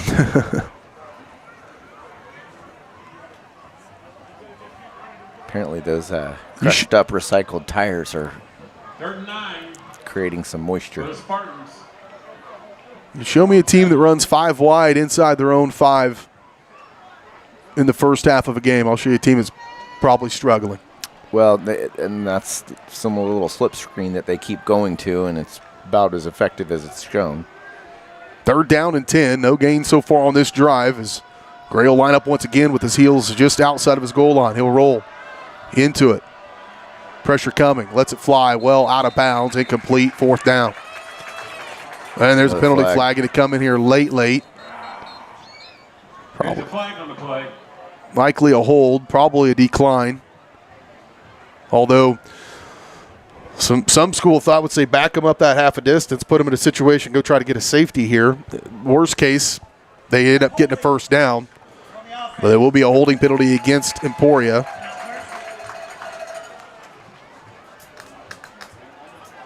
This Cruz slowed the pace of this game down. Right.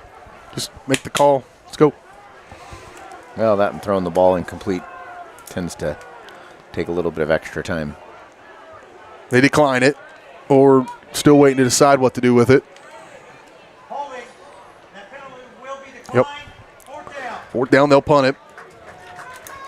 4th and 9 for Emporia.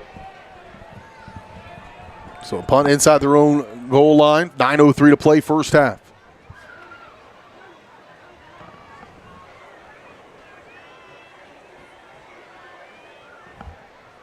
Back to receive the punt, number 12, Vinny Reagan. Reagan going to be standing at the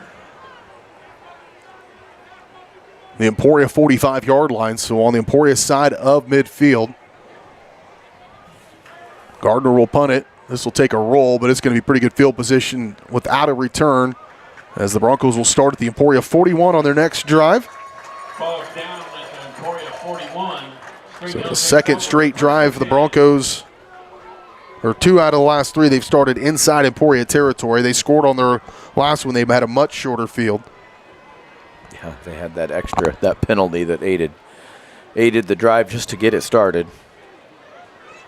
So now they'll have it at the 41.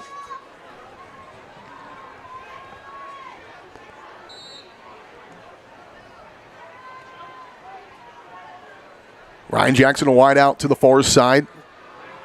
Near side, rather. Torres in the slot to the near side. McAvoy the wing. Miller calls for it. Hand off, fake it. Play action, going to bump out the right side. Will Jordan Miller. He'll drop his hand and finally be drug out of bounds quite a ways. And trying something there, a little misdirection to bring that action. Well, I like to see that. We don't see the quarterback run game very often with Bronco offense, and I like to see it. I think Miller's a pretty decent athlete, so that's something that you could really neutralize a defense if you can get your quarterback run game going. Kutchever checks into the ball game for Spring Hill, replaces Torres. Full house backfield, turn handoff Stump. Rumbling forward, Patrick Stump leaned forward across the 40-35 up near the 33-yard line. Will be close, but short of a first down. It'll bring up a third down and short for Spring Hill. Definitely manageable. First down for them is so important to set the tone for the next two plays. Third and 2 for the Broncos. 7-yard gain for Stump, and now he's got a big hole. Patrick Stump right down the middle again. Into the end zone. Touchdown Broncos. 33 yards for Patrick Stump, his second of the game. And well blocked by the Bronco O-line. All Stump had to do was just take that rock and carry it all the way. Didn't even get touched. 33 yards for Patrick Stump, his second of the game, and the Broncos lead at 13-0. You know, that's a weakness with the way the Spartans are doing running their version of the 3-3 stack. If the linebackers on the second level are out of position, there's nobody back there besides your safety. Kind of a guessing game. Stump may not find an easier touchdown than that one right there. Untouched. Jackson's point after attempt up and good. 14-0 Broncos lead it here over in Emporia. 8:20 to play first half. We're back in 30 seconds. You're watching Bronco football.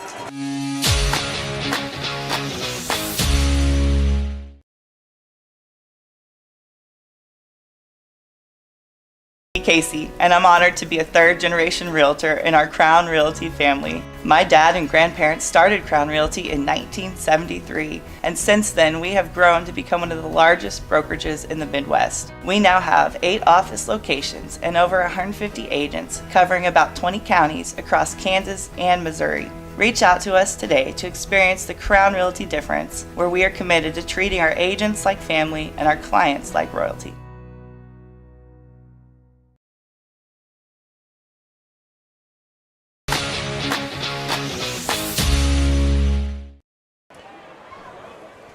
Broncos take advantage of another short field, another long Patrick Stump touchdown. He's got 55 yards on 2 touchdowns now. Just on those runs, a 20-yarder and a 33-yarder on that last drive. Broncos have struck quickly when they've scored 14-0 as they'll kick it away to Emporia and have another crack at it. Emporia has really struggled to move the football in the first half of this one. Defensively, they've made the Broncos earn it a couple of times and forced a couple of punts, turnover on downs on the opening drive, but Broncos have scored 2 unanswered. Jackson kick it away to the corner and can't ask for much better than that. Around the pylon and through the end zone. That was, yard and a half forward, and that's a penalty. Nope. Perfectly placed. Perfect. So Emporia will start this at their own 20-yard line. 8:20 to go first half. Sophomore quarterback. They've got some youth. You look across the roster, not a ton of seniors or juniors really on it, just a bunch of freshmen and sophomores, and they've had a little turnover. It's just a second-year head coach for Emporia, and they battle it with a little bit of just they don't always have the participation. The student body that makes up a lot of Emporia High School, not interested in football, and you start to build a program up, you can probably get those numbers to come up a little bit, but they're battling just not as many kids on the sidelines as you'd want in a good-sized 5A school. Handoff Crowell, just a lot of hesitation in the backfield, and Shuckman was there. Myers came in to clean it up. Bo Gardner as well, coming down from his inside linebacker spot. He'll end up fighting forward for about a half a yard, but it'll bring up 2nd down and 9. And they've got some size on that offensive line, especially for underclassmen. They're big. They they're bigger than we are. I don't think we're, in general, a huge on either side of the offensive or defensive line, but 2nd down and 9 for Emporia. 2 wide receivers near side, 1 to the far side. Running backs to either side or just to the near side. Now they'll run their big fella back in there. Double pass. Let it Wide fly. open. And off the hands of the intended receiver. Had 2 more wide receivers this way. The tight end it was intended for was Owen Ruge. And Ruge, he went right off his hands, I think, a little bit. He was pretty well covered, too. He was well covered, but if you reach your hands out and you go to the ball, you catch that. But when you have your hands in poor position, you don't make the classic diamond like kids are taught to catch. If it's wide, it goes through, it hits your shoulder pads, you're not going to catch it. I got to believe that was the check down, too. The 2 guys running. 15 was wide open downfield, and he threw his hands up like, hey. There's about a 15-yard out and a 25-yard out, and they were both open. Gray back in at quarterback this time. Now pressure coming. He'll step inside of it. Good moves by Micah Gray. Now he'll tuck it. He's got the first down. Good open field tackle to save that from being something better than it was by Mikey Beck, but still it'll be an 11-yard gain on the quarterback keeper by Micah Gray.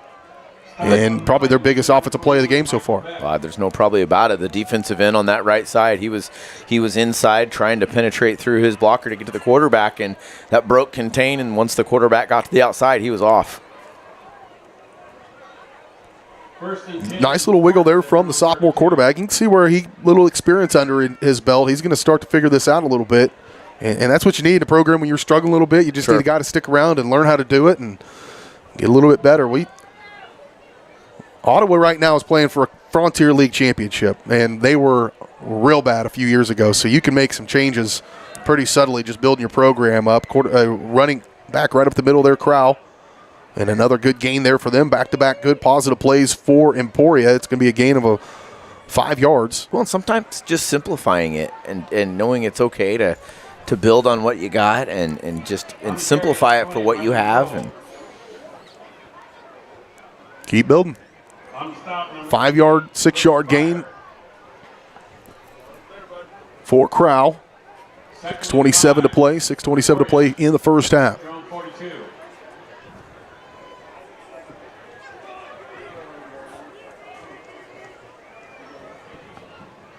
Second down and a short 5. Low snap, turn, handoff. He's going to be just short. This is the other running back for them, Brody Telfer, 5'10", 196-pound junior. He's going to be short of a first down. It's a gain of a couple. And it'll be a 3rd down and short for Emporia. First success the Spartans have had running the ball. 3rd and 1. 2 wide receivers near side. Telfer in the backfield with Micah Gray. Nope, that was Crowell. Gray, pressure come, flip it underneath for Shuckman, and incomplete. Shuckman was right there in the face of the quarterback, but he was able to flip it over the top to an intended receiver. And these tight ends, that time at Seidel, have not done their quarterbacks much help. No, they sure haven't. Honestly, they've ran the ball fairly efficiently on this drive. So on 3rd down and 2, you think a passing play is a way to go? Yeah. I've been in positions like this broadcasting where a team that's struggling makes the most fundamental decisions the opposite way. So on a 3rd down and 2, you run and get a first down when you're struggling. Now they're going to try a handoff, halfback pass, flip it over the middle, and it's going to be incomplete, and you're going to turn it over on downs. They were a snap and a turn handoff to Crowell to get a first down and keep this drive alive. Instead, they'll turn it over on downs just shy of the 40-yard line. In worst case, run a bootleg and let your quarterback keep it. He's shown that he can move and he can break contain, and that's something that the Broncos have struggled with this year at Ottawa. Once the quarterback broke contain, he had some huge first down plays that just demoralized our defense. So Emporia will take a timeout after that as well. We will take it along with them. We're back in 30 seconds. You're watching Bronco football on Spring Hill Sports Live.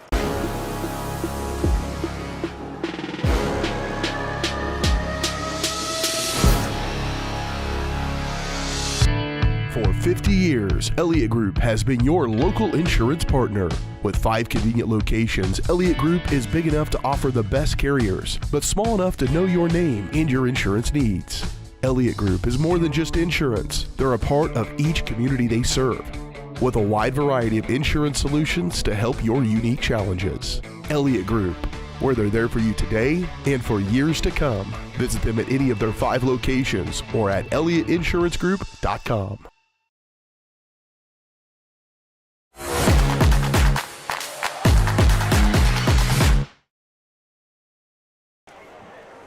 $14-0. Broncos huddled up there, trying to talk about what they'll do when they get the ball back here in just a moment. As a turnover on downs by Emporia. Probably one of the better drives they've had. And a big scamper picked up another first down. They've had about 1 first down on each of their drives, but had a chance for another one there. End up turning it over on downs back to Spring Hill. They'll have it 1st and 10. Broncos again, they are 2 for 2 on drives that have started inside Emporia territory. We'll see if they can make it 3 for 3 as they'll start this one at the Emporia 41 with 5:24 to play in this first half. Jordan Miller will call for it. Handoff, Stump. Good play defensively there. Big number 72, Kobe Lee. Kobe's been a factor for them on the defensive line. 72 and 78 popped off the film when I was watching that defensively for Emporia. Yeah, he's a stout boy. He'll limit Stump to just 1 yard on the play. Brings up 2nd down and 9. McAvoy in motion. Handoff, Stump again, right side, another big hole. Stumbling forward and drags the defender up near the first down marker. Tackle made in there by number 2, Braxton Malone for Emporia, but it'll be a 3rd down and short for Spring Hill. Stump does such a good job when people arm tackle him and they don't have a good angle. You're not going to be able to take him down unless you are squared away on him. Yeah, from contact to where he went down was about 4 yards. And now a 3rd down and manageable. And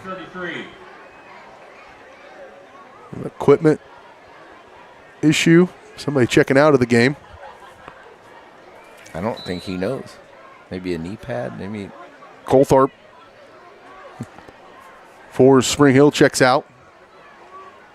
Handoff, Stump. Good penetration that time. It's going to be close. I think it's going to be short. Well played by Emporia. Luke Pittman, senior linebacker, coming up to make that play. It's a 4th down. Broncos are going to have to go for it here. That was really close. Yeah, the first down marker is just shy of the 31-yard line. Handoff, Stump, hit. Oh, boy. It's close. His knee hit, and he kind of dove forward a little bit. Looks like he's got it. That was real close. Good thing there's not replay. Because I think his leg went down and his knee went down before he got to that first down marker. But thankfully they won't catch that. They'll get the first down on a 1-yard gain for Stump. They're making him earn it in the last couple of carries. Shaver comes out of the ball game. That means Torres is in there at that wing spot. Kirkner wide out to the far side. Torres, in the slot. McAvoy at wing. Flip Stump to the right of Miller. Looking this way, flips it out, wants Torres, open field. Torres makes the first guy miss. Up near first down, he's got the first down and more across the 20-yard line, dragging defenders up to the 15. He is a load to take down. It's a 15-yard gain for Jackson Torres and a first down for the Broncos. And that's why we need more Jackson Torres. He's got sure hands. You know he's going to come down with the ball, and when he catches it, you know you've got a couple yards out of him. First down and 10 from the 14-yard line now for Spring Hill. Miller, flip it out right side. Has his man, that's Kirkner. He's got a head of steam up near the 10-yard line. Nearly got his head taken off. But it will be a good gain on first down for Spring Hill. And that might be the penalty we see. It's going to be against Spring Hill. Holding. Out there at the point of attack trying to get to the edge. That was likely a wide receiver in some open field trying to block for Kirkner, and it's not their forte to be blocking an open guy gets away from you. It's going to look like a hold pretty quick. So first and 10 will turn into a first and 20.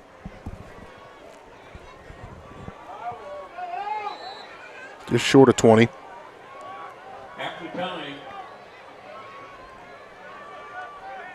Miller, handoff, Stump, near side, another big hole.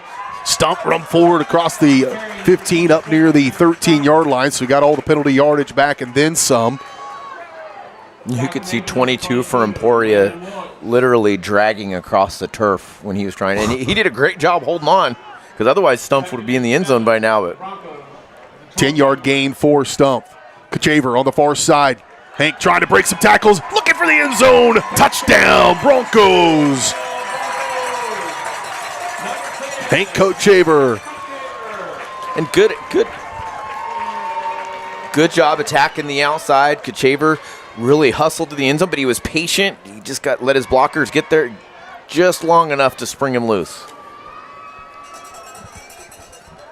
Blocking on the perimeter, so difficult for those wide receivers. A 12-yard touchdown run by Kachaver, and a point after attempt forthcoming. Broncos trying to tack on their third straight touchdown unanswered in this first half.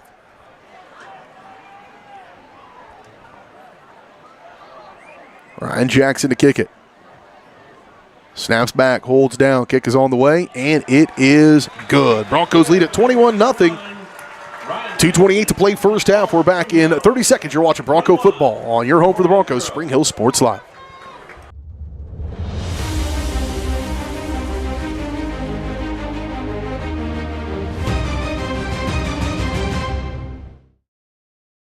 Hers Incorporated in Spring Hill is your area's premier small engine repair shop. Before you replace that faulty trimmer or mower, let our experts get you back to work. And if you are in the market for a new handheld, we carry Maruyama and Red Max trimmers. Plus, Hers is still the best place for hydraulic hoses, cylinder repair, and mechanical control cables. If that's not enough, we're also a UPS drop-off location. To learn more, visit us at hersinc.net, call 913-247-3530, or just stop on by.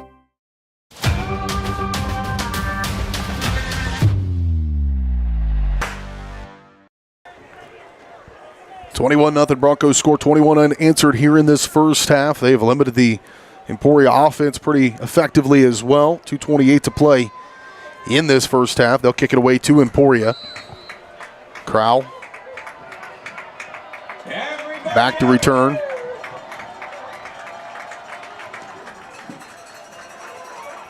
He'll end up blocking. This will be a return for Bryson Arai. And he'll return it up across the 20-yard line, up near the 22, and that's where Emporia will start this drive at their own 22-yard line. 2:20 to play in the first half. Michael Grand, Farm Bureau Financial Services halftime show will come your way in just a little bit. We'll have the band's performance at halftime. They're lined up already in position. Oh, they're ready. They're good. Flames on their shirts, it looks like. I'm not sure what that is. Hey, you know what? I've learned, do not question the band. Looks like a flame bowling shirt of some kind. They got penalty flag after the return as well. Good job, Caden. Oh, now Caden has the decisions to make. Go show the flame shirt or show the penalty flag. Just trying to do my job. Good decision, Caden. That's their here. Sportsmanlike. There. Here. That's Emporia's. They've had 2 personal fouls and now an unsportsmanlike penalty in this one. Spring Hill's had 1 personal foul. You know, it's tough when you're down 21 points. You haven't won the game in a couple of years. And, you know, when you get frustrated, then you make mistakes and then things snowball. And we'll have it 1st and 10. To start this one inside their own 15-yard line at the 12. Play action. Throw it underneath. That's a dart. Low and caught. On the completion up to Javen Arndt. Makes that catch. On the coverage, number 21, Michael Beck. Ends up being a pretty good gain. Yeah, all the way decent up. gain. 6-yard pickup on the completion. It's a pretty good catch. 2nd and 5. This brings up a 2nd down and a short 5. Arndt will be wide out to the near side. Crowell in the backfield with Gray. They'll hand it to Crowell near side. And he'll drag it up near the 20-yard line. Brought down by Shuckman along with Myers. Helping out between the tackles. Henry also in on that play. 3rd down and 1. 3rd and 1 for the Spartans. Now let's see. Just my train of thought. You run the ball. You've had a couple effective runs. Let's see if you can let those big guys up front maybe create a hole for you, or they're going to go back to their screen game. I'm waiting with bated breath. Wide receiver near side. Blitz comes from Valerie. Pressure. They'll get it right to the running back Crowell, and he is not going to have the first down. Lucky if he got back to the original line of scrimmage. It'll be a 4th down. Coach is next to us wanting to get a timeout so they get the ball back before halftime. They will.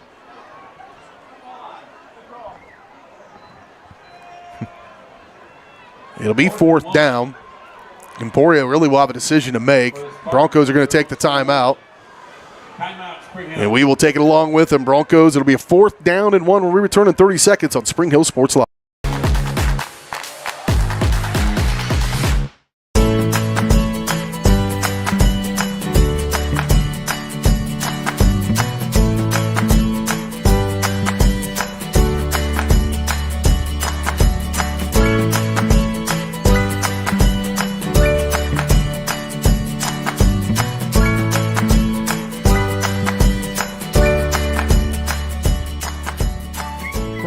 Bank, community banking at its best. Member FDIC, equal housing lender.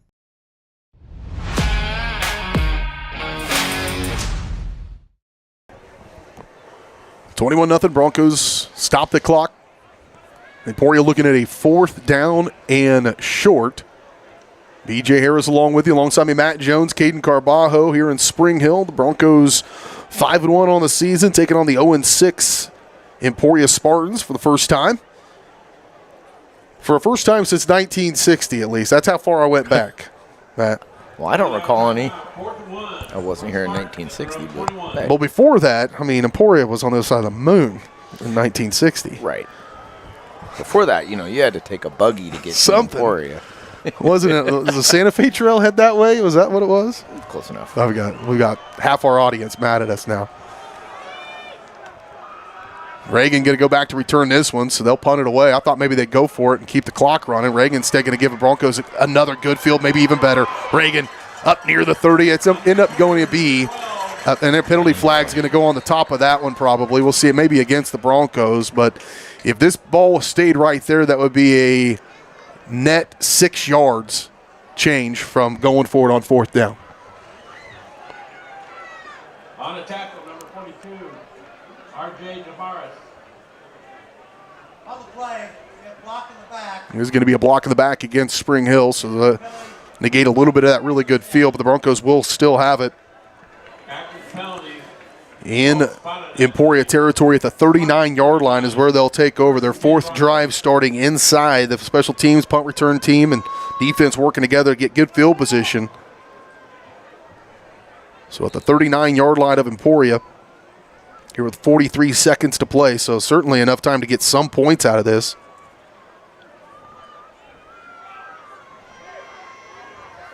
Stump behind Miller. Now officials take a time. Yeah, I think that's going to be did we stop? Okay, I was going to say, did we stop indicating? So Emporia will take a timeout. We'll go ahead and keep it right here. The Broncos 5-1 if they win here, which so far in pretty good position to do so. Broncos will take a 6-1 record into next week. That will be, honestly, I'm not sure if it is the Frontier League game of the week, but it will be the Frontier League game of the week. It should be. I'll make sure of it. I'm pretty sure we are. I'd already kind of had that one circled a little maybe presumptively on our part to think that's where things would end up at the end of the year. We'll go check those scores as well, get you some scoring at halftime to discuss. But next week at Lewisburg, Broncos and the Wildcats. We'll have that for you. Pregame around 6:20. Kickoff at 7 o'clock in that one. Broncos also got soccer coming up on Tuesday, as Spring Hill will welcome in the Baldwin Bulldogs. So be looking for that one coming up on Tuesday. And then back at it on Friday. Check all that at varsitysportslive.com. First down and 10 for the Broncos. 43 seconds to play. Miller straight drop. Jackson Torres wide open. He makes the catch inside the 10, down to the 5-yard line, maybe the 6. A little bit of a bobble there as well from Torres, but it's a 32-yard completion. Love to see him getting Jackson Torres involved in the offense. Spartan 6. And here's a handoff. Dodson for the touchdown. A 7-yard touchdown run by Dodson. Another freshman getting in on the action. And there's a penalty flag down, so this could be coming back. 28 seconds remaining here in this first half. So it is good. It's going to be against Emporia. The fourth point. It's after the play, but it's going to be against Spring Hill on the unsportsmanlike. Coach asking for who did it. Shakes his head as he finds out that information. Almost a little grin on his face like he couldn't believe it. I don't know what it was. Unsportsmanlike. Could have yelled something. Who knows? Could have swore. It will count the touchdown, so Dodson's touchdown will remain on the board. 12-yard touchdown run by Mason Dodson. And now Jackson to kick his fourth point after attempt of the half. Snaps back, holds down, kick is on the way, and it is good. He's got the pitching wedge working to perfection. 28-0 Broncos all over Emporia. We're back in 30 seconds. You're watching Spring Hill High School football.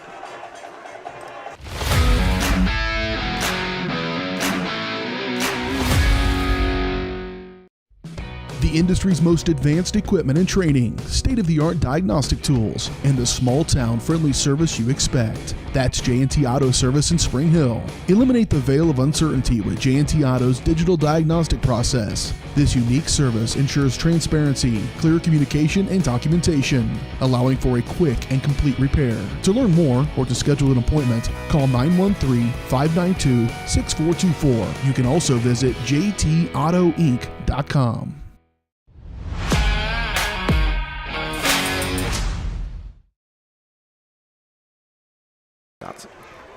28-0 Broncos lead. Mason Dodson, a 12-yard touchdown run. After the short field, penalty did back him up, but 2 plays later, Broncos have scored on drives of 2, 3, and 6 so far here in this first half. That's only 4 touchdowns, I realize. That's okay. We'll go through that when we recap this first half in our Michael Grand Farm Bureau Financial Services halftime show coming up in just a little bit. 28 seconds remaining.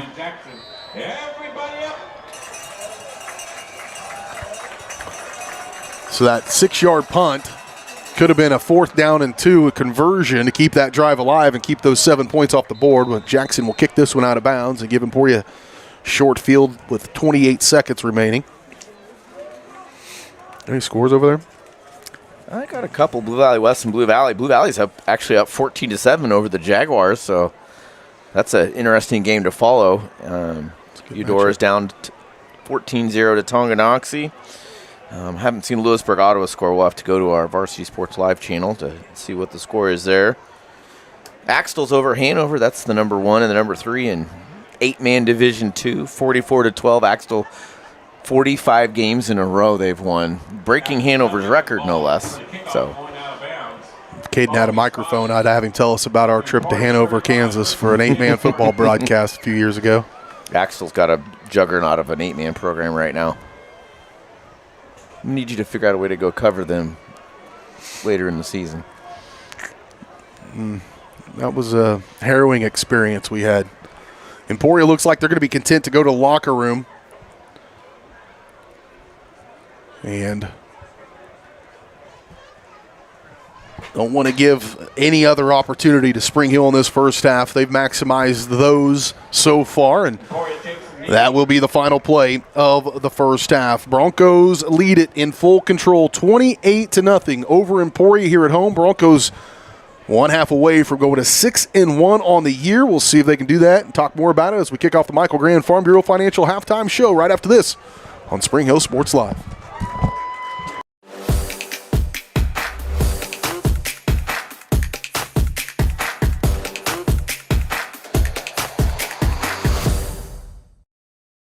Michael Grant at Farm Bureau Financial Services is a proud supporter of Spring Hill and cheering on the Broncos. At Farm Bureau Financial Services, their number one goal is to protect you and your family. Insurance is complicated and not one size fits all. Michael and his team take pride in the relationship they build with their client members. Let them work with you to customize a plan that protects your livelihood and your future. To learn more, call Michael Grant at Farm Bureau Financial Services 913-592-2336 or visit them at 117 South Main in Spring Hill.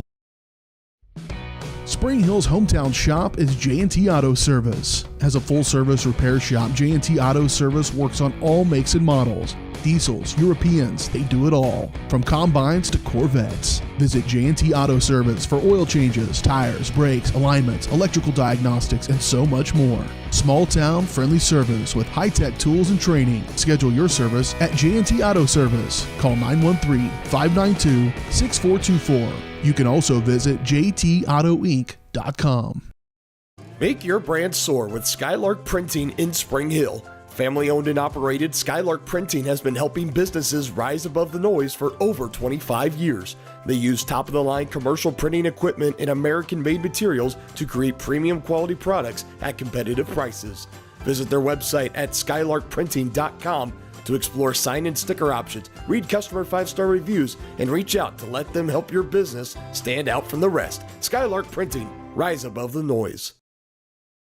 Whether you're trying to make the most of the next harvest, navigating a changing business landscape, or planning for the next chapter in your life, the professionals at Prime Accounting Solutions are here to help. With 10 locations, Prime Accounting offers convenient, friendly accounting and tax services at a fair price. Payroll, bookkeeping, business planning, personal tax filing, and more. And now Prime is the place to go for insurance. Bronco fans can find us at 408 North Webster in Spring Hill or call 913-592-2050. To find a location near you, go to primeaccounting.net.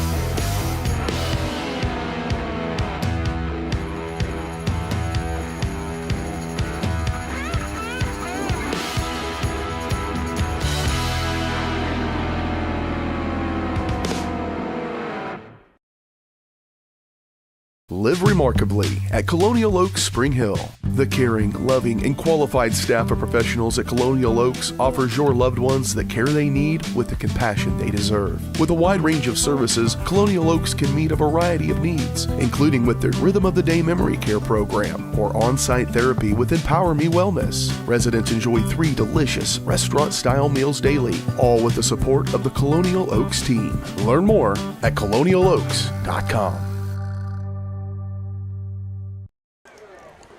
We're back here on the Michael Grant Farm Bureau Financial Services halftime, just in time to catch the opening of the band's halftime performance. Enjoy.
Impressive as always, the Spring Hill Marching Band.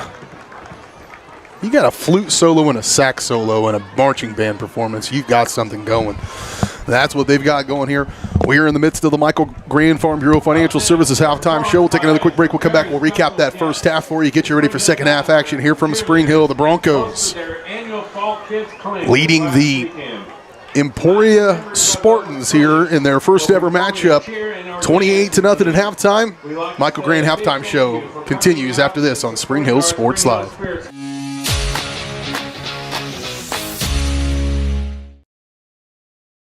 Hi, I'm Katie Casey, and I'm honored to be a third-generation realtor in our Crown Realty family. My dad and grandparents started Crown Realty in 1973, and since then we have grown to become one of the largest brokerages in the Midwest. We now have 8 office locations and over 150 agents covering about 20 counties across Kansas and Missouri. Reach out to us today to experience the Crown Realty difference, where we are committed to treating our agents like family and our clients like royalty.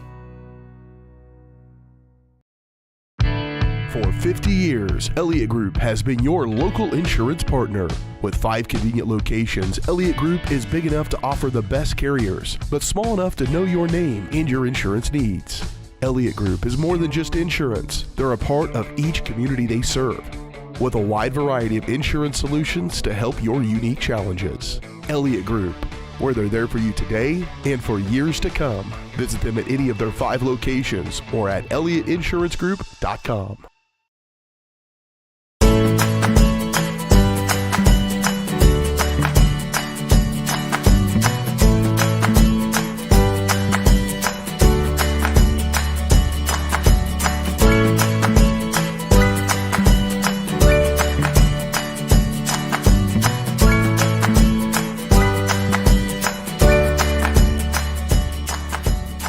First Auction Bank Community Banking at its best.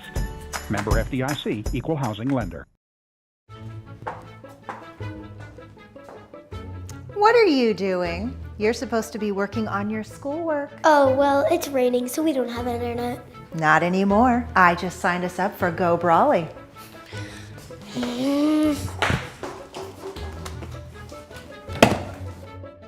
I hate Go Brawley. I miss satellite internet. Go Brawley. You'll love us, but your kids might not. Call us today at 913-837-4678.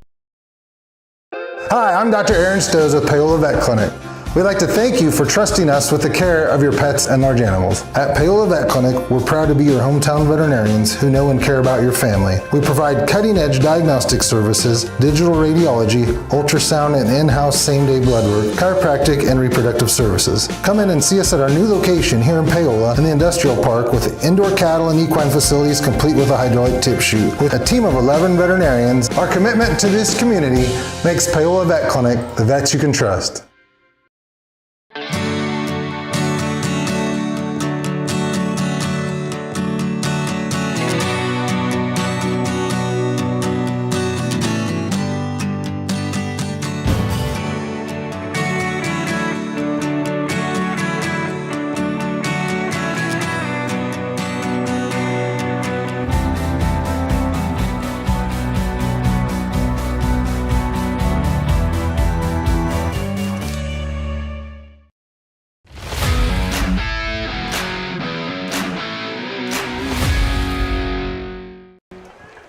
Back out here on the Michael Grand Farm Bureau Financial Services halftime show. BJ Harris, Matt Jones, Caden Carbajo getting ready for second half action here in this one. Here's what happened in the first half. Emporia did have the ball to begin things, so Spring Hill will take the ball to start this second half. Broncos would have a good drive. The longest drive of the game was the second drive of the game and the first for the Broncos. It went 9 plays, but eventually turned it over on downs, really stalled out after a good drive. Emporia punt. Broncos next possession. They do score. They take advantage of a nice Benny Reagan punt return. 3 plays later, a 20-yard touchdown run by Patrick Stump, his first of what would be 2 first half touchdowns. They would force a punt by Emporia. Broncos would get it back. They'd have to punt. It was a great punt by Brooks Byer, who's filling in for first-team all-conference punter Carson Royal, is out with an injury, pinned the Emporia down to the 6. Emporia would be forced to punt. Broncos would get it at the Emporia 41. 3 plays later, a 33-yard touchdown run by Patrick Stump, 8:20 to play in the first half. Broncos led at 14-0. Broncos would turn it over on down, or excuse me, Emporia would get a decent drive, a nice quarterback scamper in there. They would eventually turn it over on downs. Broncos would get it back at the Emporia 41 again. 5:24 to play first half. They would go 6 plays and 59 yards, capped off on a 12-yard touchdown run. That was actually also by Patrick Stumpf. No, where'd that 12-yard touchdown run? I don't think I wrote down. Jackson Torres? No, that got called back. It was Stumpf. Dotson scored one. The other and one was Kachaver scored one. Kachaver, that's who it was. It's number 10, not 10 yards. It was 12 yards for 10, not 10 yards for 27. So I thought Stumpf only had 2 touchdowns run. Kachaver had the other one. That was his 12-yard scamper. I got to write that down. And with 2:28 to play in the first half, it was 21-0. At least we got it right, huh? Punt. That's right. By Emporia, and back to Spring Hill it goes. And it was late in the first half. They get it back with just 43 seconds left. Broncos punch it in just 15 seconds later on a 12-yard touchdown run, this time by Mason Dodson. So with 28 seconds left, it was 28-0, and that's where it would end at halftime. The Broncos in full control of this one. They will have the ball to begin the second half as well. We'll take a 1-minute timeout. We'll come back. Second half action coming your way next on Spring Hill Sports Live. For more than 20 years, Gherkin Rental has been the place to go to get the job done in eastern Kansas and western Missouri. With a huge selection of quality equipment, from roll-offs to trailers, telehandlers to generators, power washers to popcorn makers. Experienced equipment professionals and clean, well-maintained tools to help you get the job done right the first time. Gherkin Rental. Stop by any of their 13 locations across the KC Metro or call 855-GHERKINS. That's 855-437-5367.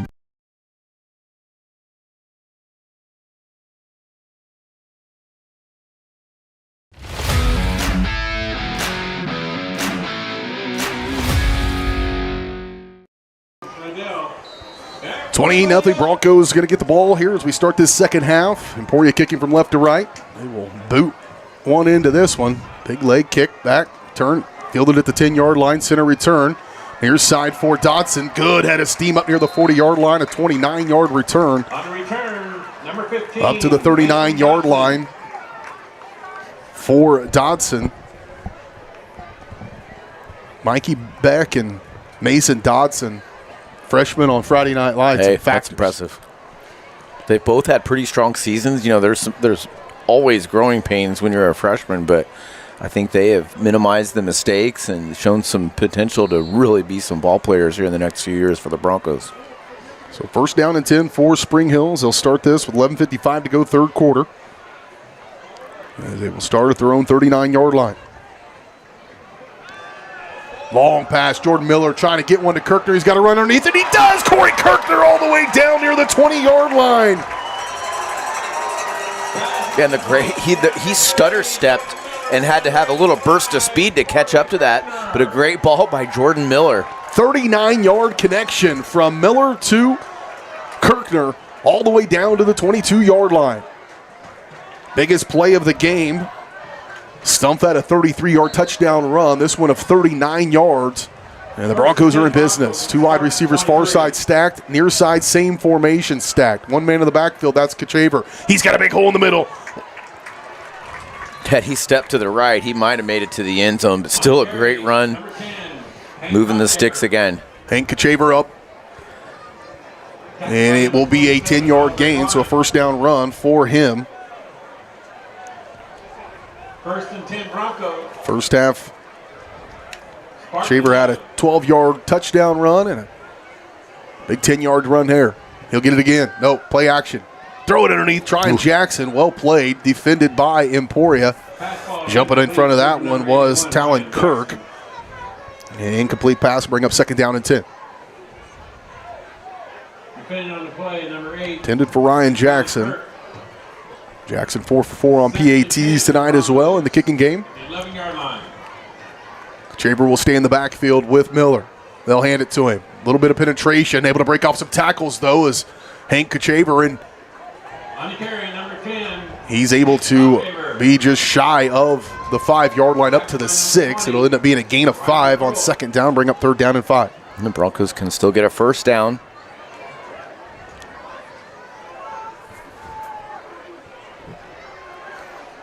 Third down and a short 5. Big fella going to the backfield.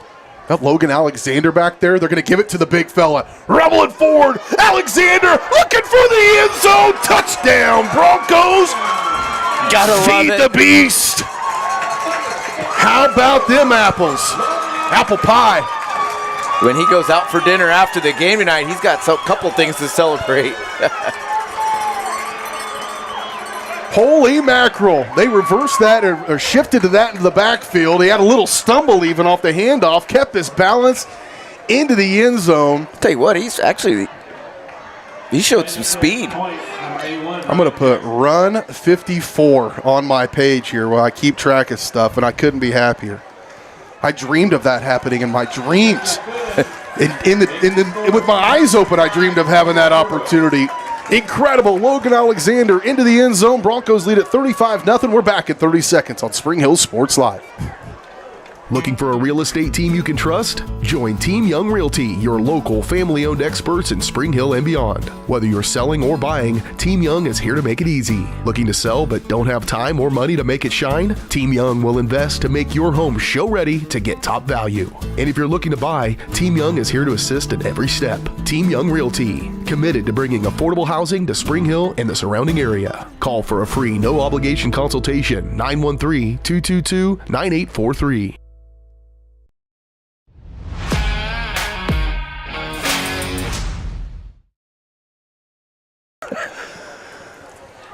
Concession stands open.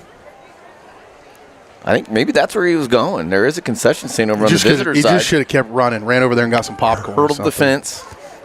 No, use the gate. There's a gate over there somewhere. I'd plan to use that. If there's a fence, I'm not going that direction. Yeah, he's young. 6-yard touchdown run by Logan Alexander. 10:55 to play, third quarter. Have a little fun over the Broncos, up 35-0 now over Emporia. Spring Hill will kick it away. Ryan Jackson tees it up at the 40-yard line. Kraut. Along with Ari. He'll field it at the 2-yard line. That's Crowell, rather. Near side, cut back, well played. And Kachaver down there on the coverage as well to stop him, and then cleaned up in special teams. So much in special teams tackling. Kachaver didn't make the tackle, but he slowed him down just enough to have his teammates, to use your words, clean it up. Braden Bell, that guy that came in there to make the tackle. It'll be first down and 10 for Emporia inside their own 15-yard line at the 14. Emporia 14. Here with 10:49 to play in the third quarter. Broncos have been in control of this one. Really, since the opening drive. Their opening drive was a good one. Really set the tone. Didn't punch it in that time, but have most of their other opportunities. Micah Gray in at quarterback. Crowell just to the right of him. He'll get it. Bear and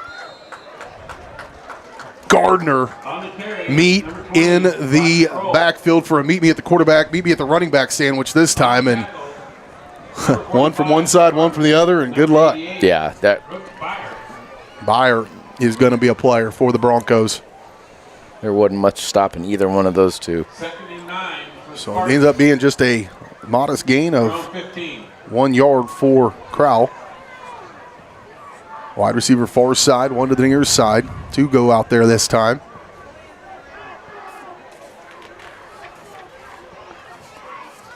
Gray will call for it. Straight drop. Plenty of time. No pressure. Lets it fly. And a little bit high for his receiver who had made his way open. Golston was there in coverage, but another drop ball by one of those wide receivers. This time it's Owen Ruge. And they've had some space on some of the pass plays. They've just been flat out dropped. Brings up third down and 9 now for Emporia. Third and 9 for the Spartans at their own. Good opportunity here for the Bronco D to get off the field. Sommer lined up in his track stance on the far side.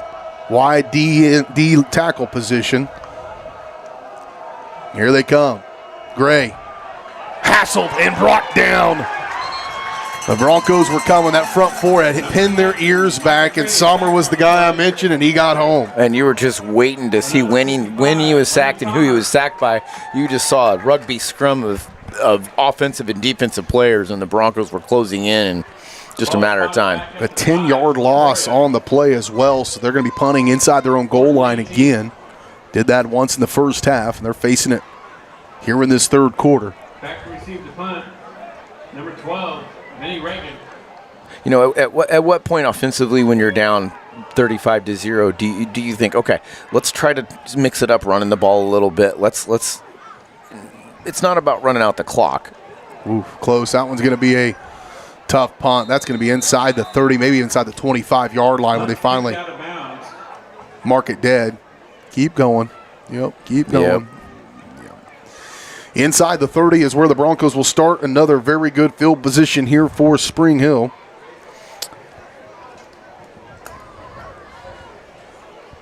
The Broncos, and this starts to get into a little bit of conjecture probably, but you want to finish strong here. You've got a big game coming up next week, and you got to keep your focus. You want to be able to get some guys probably worked in here, stay healthy and all that stuff, but you want to have some momentum going into next week. So don't play down to the situation here. Just keep pouring it on them.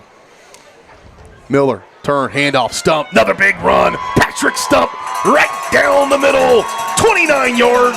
His third touchdown of the game, and the Broncos add on 6 more. Yeah, and it's hard. He didn't even get touched again. You think Emporia's back on their heels, and they're struggling, and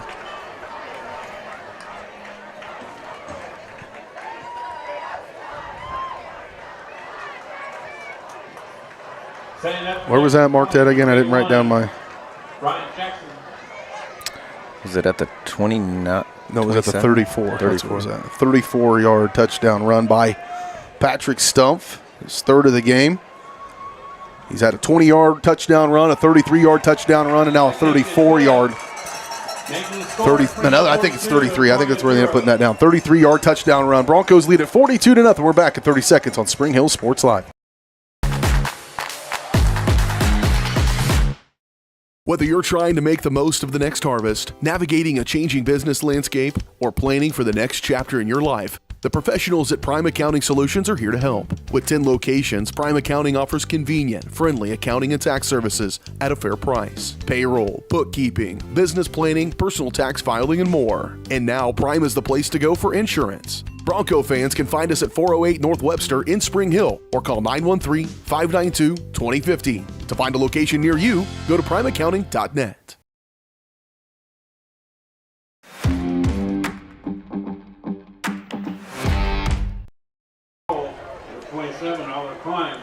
Looking at the Spring Hill USD 230 District Administrative Center.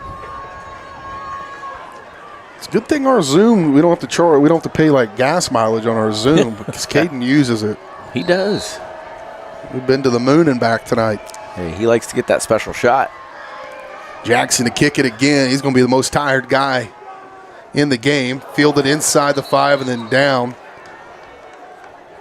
And might have pulled a groin where he.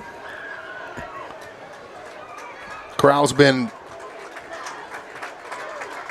worked hard. He's going to be a good player for Emporia too, just a junior. Kick is down. And it will be at the Emporia 4. Not great field position for Emporia again. So they've been behind the sticks, just been in tough situations. And when they've had opportunities to get a first down, have missed out on those as well. So Emporia will start at their own 4-yard line. From bad to worse here, down 42-0.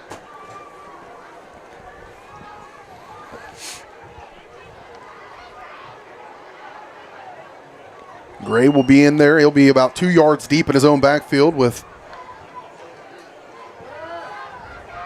pass out going to be caught. Ew, they're going to get a tough one against the Broncos. I mean, it's not the NFL. You're down when you're down on the ground, but it's. Is it worth calling? I mean, the whistle was happening as that was happening. I could hear the whistle, and I could see that happening at the exact same time. It was not after the whistle, so.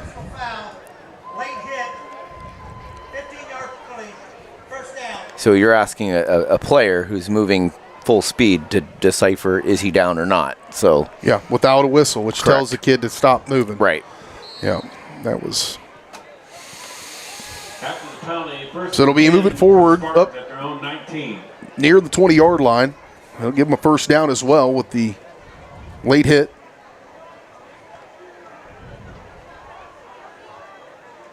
Was caught.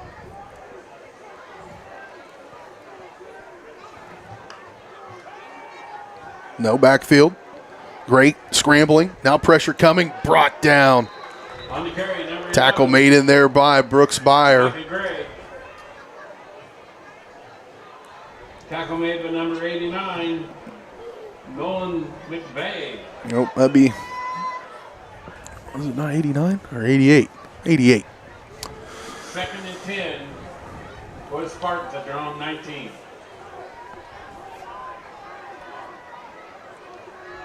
I made my way through the crowd there to go down at halftime briefly, and just a very pleasant, very pleasant very crowd. calm, very observant.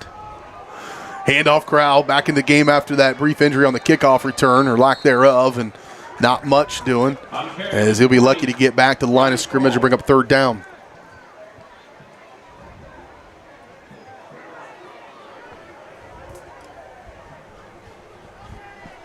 Broncos will be back in action next Friday night. Lewisburg will travel over there and bring that game to you on Spring Hill Sports Live, as well as Lewisburg Sports Live. If you want to listen to Larry's broadcast, you can go do that, I guess.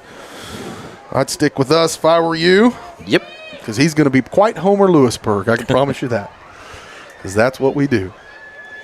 Makes it Did fun. you just hear how I call the lineman running into the end zone? That's right. Third and 10 for the Spartans. I'm going to go home and watch that one again. Third down and 10. Gray, low snap. Crowell destroyed, balls loose too. I think he was able to get back on it. Maybe there's some indication that it's going the other direction. We do get up off the pile. Cade Myers does. And will they get it to him? They don't know. Still, the players know, but the officials have made no indication to the crowd. And now they do. Fumble recovery by Cade Myers, the first Love to see it. turnover of the game. Forced by either team. Oddly. Love it. He stood up, held the ball up. 17. Yep. They got Spring Hill's football in, and then they called the turnover. It's like, oh yeah, we got to point the other way. Myers played a pretty good game here tonight from that DN spot, and that was everything collapsed in on Crowell. He had nowhere to go. Got to hold on to the football, though. Good job getting back onto it. Handoff. Dodson trying to bend that corner, trying to pick his way through, and Dodson will lean forward. It'll be a gain of 12 on first down and 10 from the 12 up to the 5-yard line, or from the 17 up to the 5-yard line. And the Broncos just having their way. Be actually an 11-yard run for Dodson, and it'll be enough for a first down, first and goal from the 6-yard line. Broncos trying to get up near a half 100. Miller with Kachaber to his left.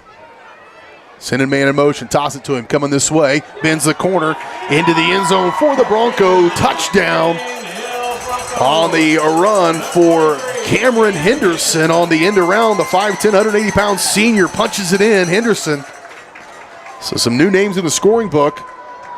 It's awesome giving the senior a chance to carry the ball into the end zone on senior night, last home game of the year, at least for regular season home games. So really cool. The coaches were able to set that up for him. So Jackson on to tack on another.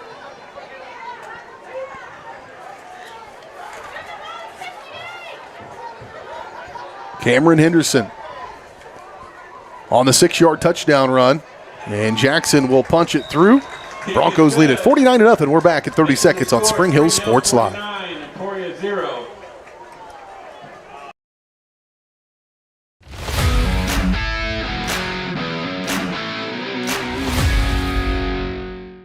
Here at Strody Orthodontics, we are a single doctor practice, which means that I am the only orthodontist here in the practice. I will be the one guiding you through your care journey. With our experienced staff, your appointments will be more efficient and more comfortable. We love treating kids as well as adults. We want you to be happy with your experience during orthodontic treatment as well as your smile at the end. I love when patients tell me that their smile has improved their confidence and their quality of life, because a smile is for a lifetime.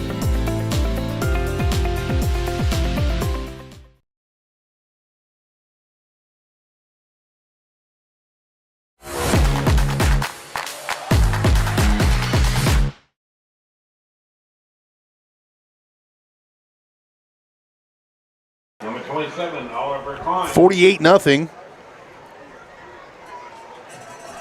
After this kickoff, I believe they'll have a running clock. 49-0, excuse me. I wrote down 48. It's 49. Ryan Jackson to kick this one away.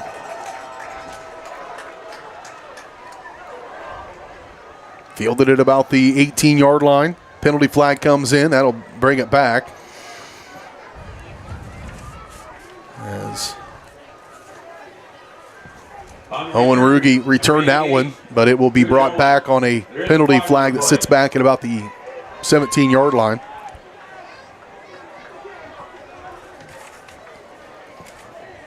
Pittsburgh and Schnuter in a tight game, 21-20, halftime score.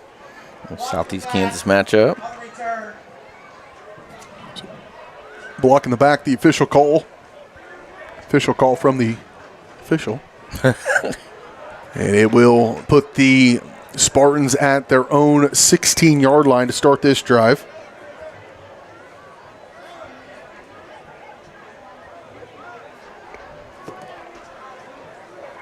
Emporia starts at their own 16. They, as good a field position the Broncos have had, Emporia has had the exact opposite. Two wide receivers near side, handoff, far side Crowd, trying to bounce outside. Broncos Phil coming up to make that play for Spring Hill. Braden Bell from that linebacker spot, 42 on your screen, helped out by a few others, and there's some new bodies on the field for Spring Hill. Keegan Folk into the ball game.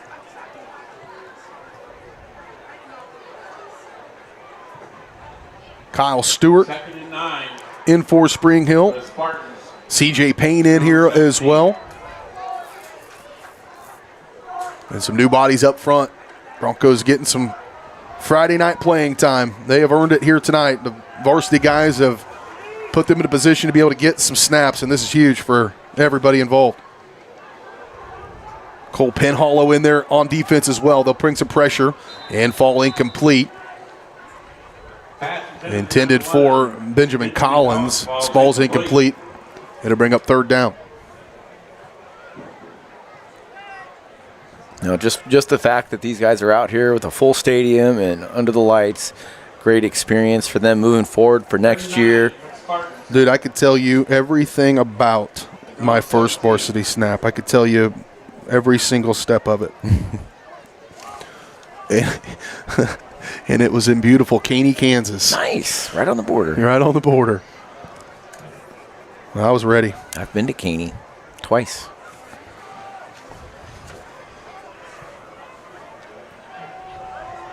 I got a few more of that under my belt. 3A likes to host a lot of sub-states and stuff down there for some reason. They do. Third down and 9. New quarterback. He'll flip it out to the old quarterback, Gray, in the open field trying to get something going. Probably another block in the back coming, and there will be. And then Gray's going to get ripped all the way back. Probably out of face mask, but by that point the official is paying attention to the first flag he threw. Right. And so this will be a penalty against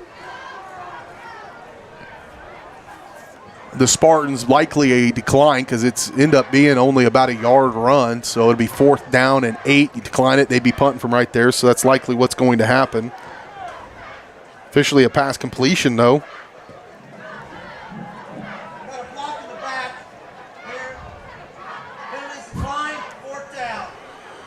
Yep. So a punting situation forthcoming for Emporia.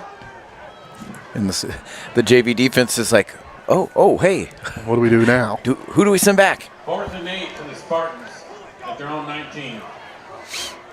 I'll share with you since we've got some time here.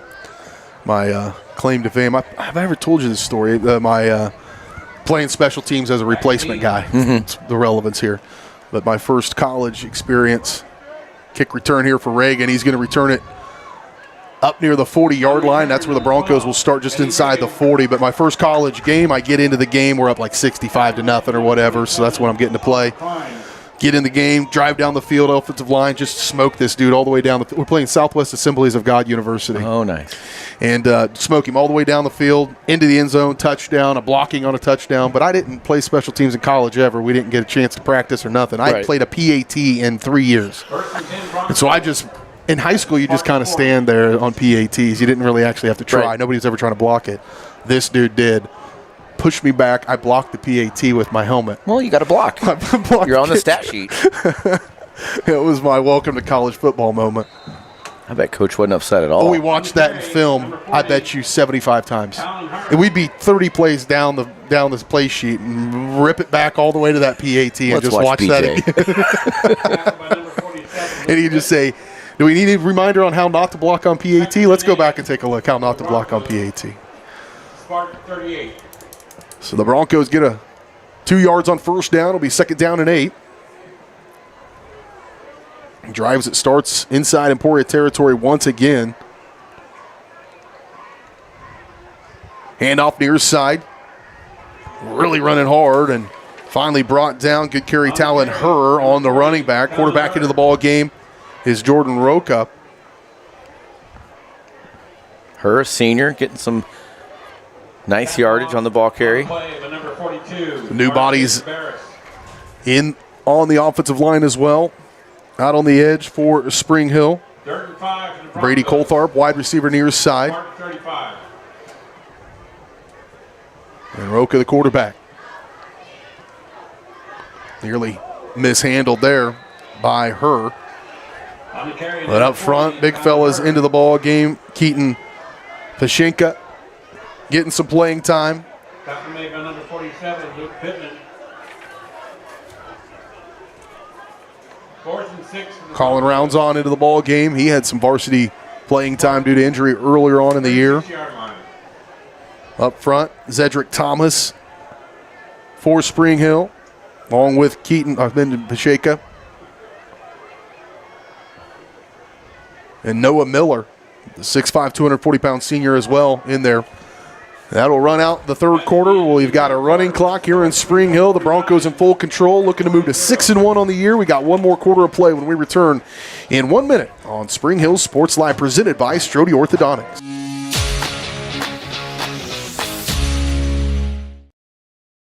Feeling stuck, overwhelmed, anxious?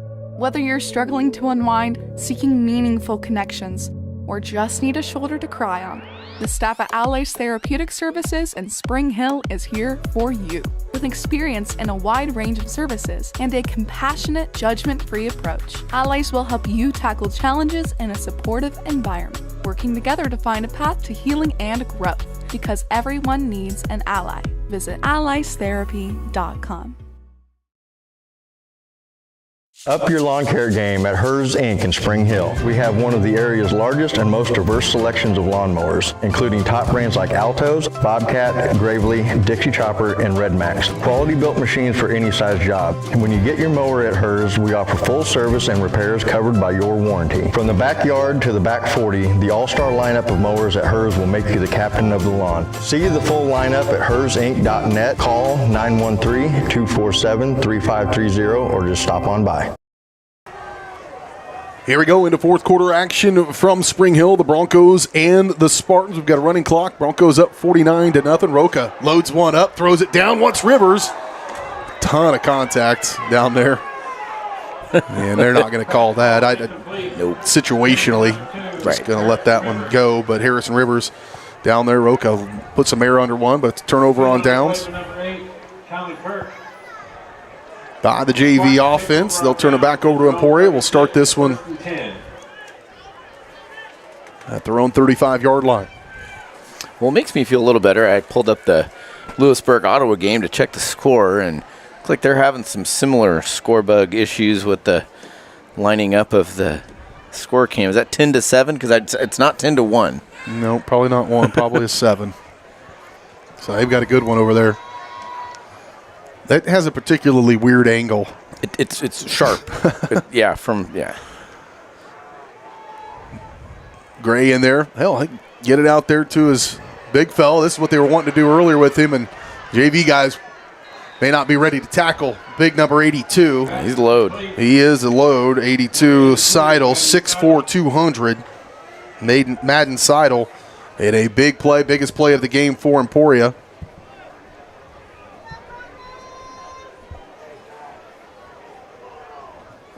All the way up to the 41-yard line 39-yard line of Spring Hill territory. About a 20-yard completion. Have they made it into Spring Hill territory? That's a good one. Made it into, maybe they've started in Spring Hill territory. I don't even know if they've done that. You know what? Yeah, that might be a good point. I'm not confident enough in it to say it, but I think you might be right. Flip it out here to Crowell. He's got a little bit of running room up across the 35. Brought down by a pair of Broncos. Into the mix for Spring Hill. Making that play, Jake Wise. Along with, that's a 6, an 8, 26. Yeah, learn new numbers. Keegan Folk on there as well for Spring Hill. Spring Hill, 33. They're not all on here. Not my fault. Rolling. Going to look back this way. A little slip screen trying to get some open running room. Well played by the Broncos. Folk, nope. On the catch, number 4, Daniel Gardner. Andrew Pullen on that play. And really nice play in the open field. Right, that was a good tackle. Emporia still has a lot of their starters in. It'll be a 3rd down and 3 for Emporia. 3rd and 3 for Spartans from Spring Hill, 32. 2 wide receivers the far side, tight end far side as well. 1 wide receiver near side. Gray will call for it. Straight drop. Looking, plenty of time. Not a lot of pressure. He'll let one rip all the way down. Boy, that's a pretty good throw. When he let go of that ball, that was about a 40-yard throw. Yeah, he had all of it, and his receiver had a step on our defensive back. And a guy coming in his face as well, but it'll be a 4th down. Boy, likely going to go for this. Spartans, Spring Hill, 32.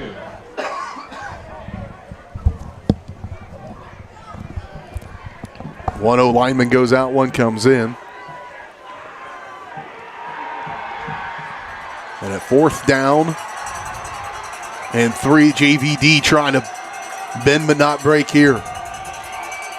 Crowd getting into it a little bit. Gray, drop back, lets it fly. He's got his man, makes the catch. 1st down up to the 20-yard line. And a gain of 12 yards on 4th down and 2.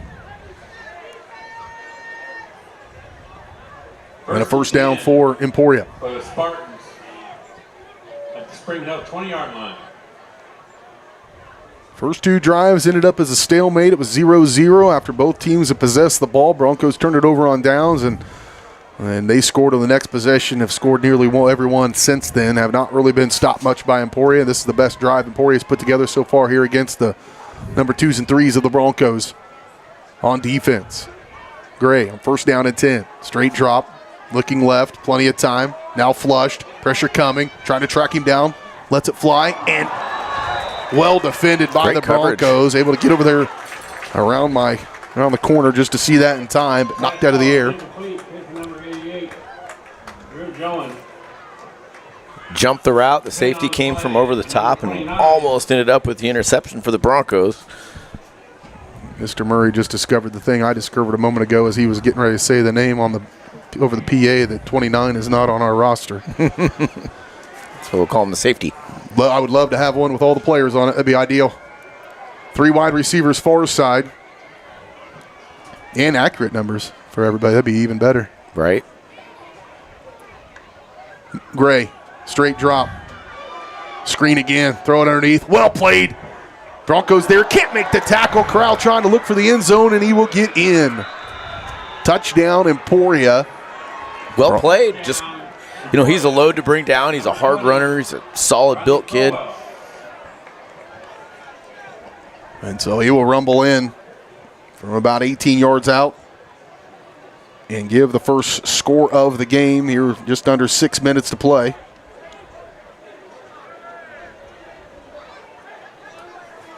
I said their average score differential was large, 50 to 12 throughout the year.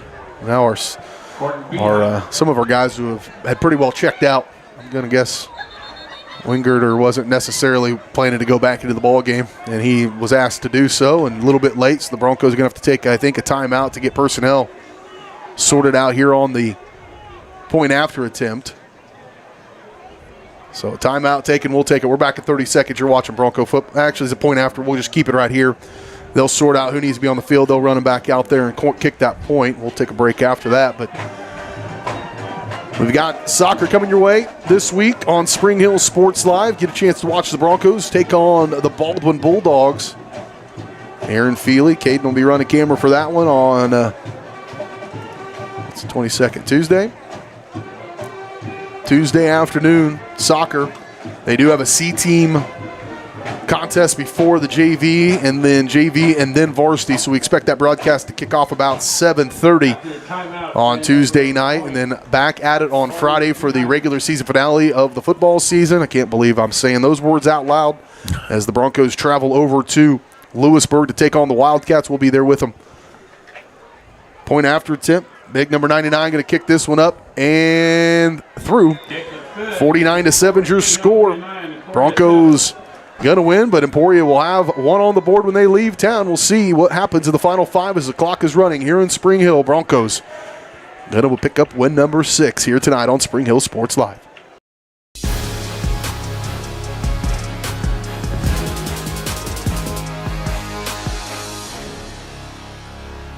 A message from the Sonic Department of Research and Deliciousment. They say you can't put a price on fun, but at Sonic, fun is exactly $1.99 for your favorites like the quarter-pound double cheeseburger. So take that, The Fun 99 menu, always $1.99 each. A message from the Sonic Department of Research and Deliciousment. Did you know your new favorite burger has hand-smashed patties made to order, hot and melty cheese, and a tangy sauce? How rude of me. Let me introduce you. The all-new Sonic Smasher. Live free, eat Sonic. You want to live free?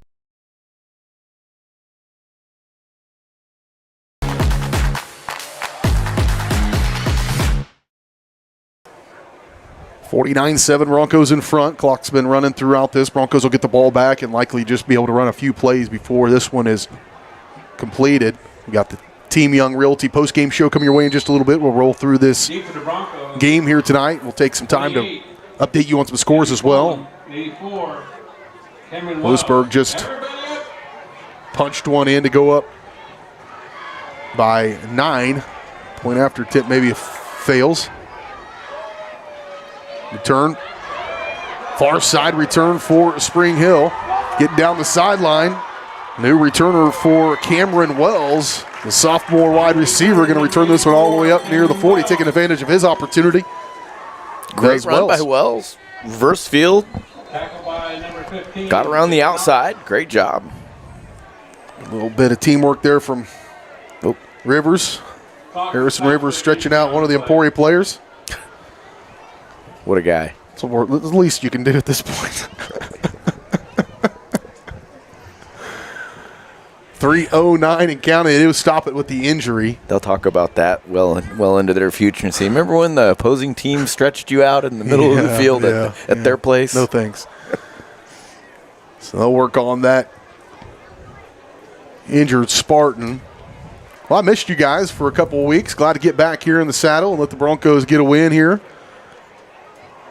I haven't called a loss yet this year, boys. Of course, it's only been one. Moving on to next week. Yep, I don't plan on calling any next week either. Should be fun. Those games the last few years have been pretty good with Lewisburg. They came in here last year, had a good team. They've got a good team. And they're the number 1 team in Class 4A right now. Going to week number 6 is in Lewisburg. So I imagine they hold on here. They'll be number 1 next week when we see them. Yeah. Oh, yeah. Well, Bishop Miege winless going into tonight. St. James winless going into tonight. Aquinas going back to 5A. So the path is there. Well, ball loose. Just barely able to fall onto a little bit of a high snap. Good heads-up play there for Spring Hill by Talon Herr. Love snap on the play.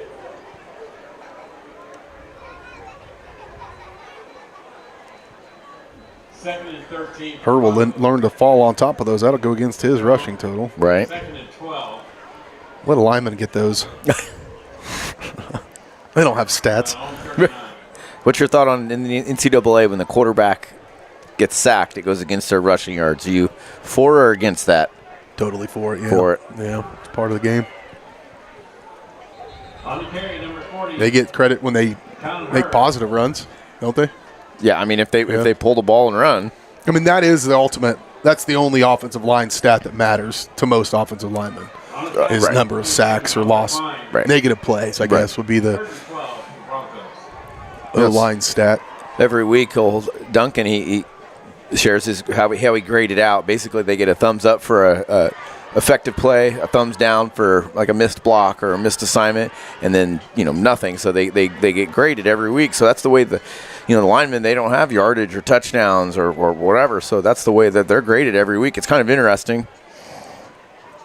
It is, in that what other player likely is getting graded on every snap of the play, because they are a factor in every snap of the play. They are, right.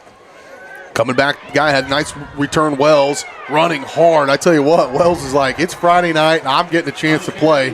Let's go. Cameron Wells. And he's up for about an 9-yard gain. Tackled by number 74, Michael Wynn. That's one of the things that the coaching staff, every coaching staff did or should be doing that, and that, that's behind the scenes work that they start doing tonight after the game and Saturday and Sunday, and have it ready for the kids to have that evaluation. And there's so many things that people don't even think about that the coaching staffs that work on behind the scenes. Oh, yeah.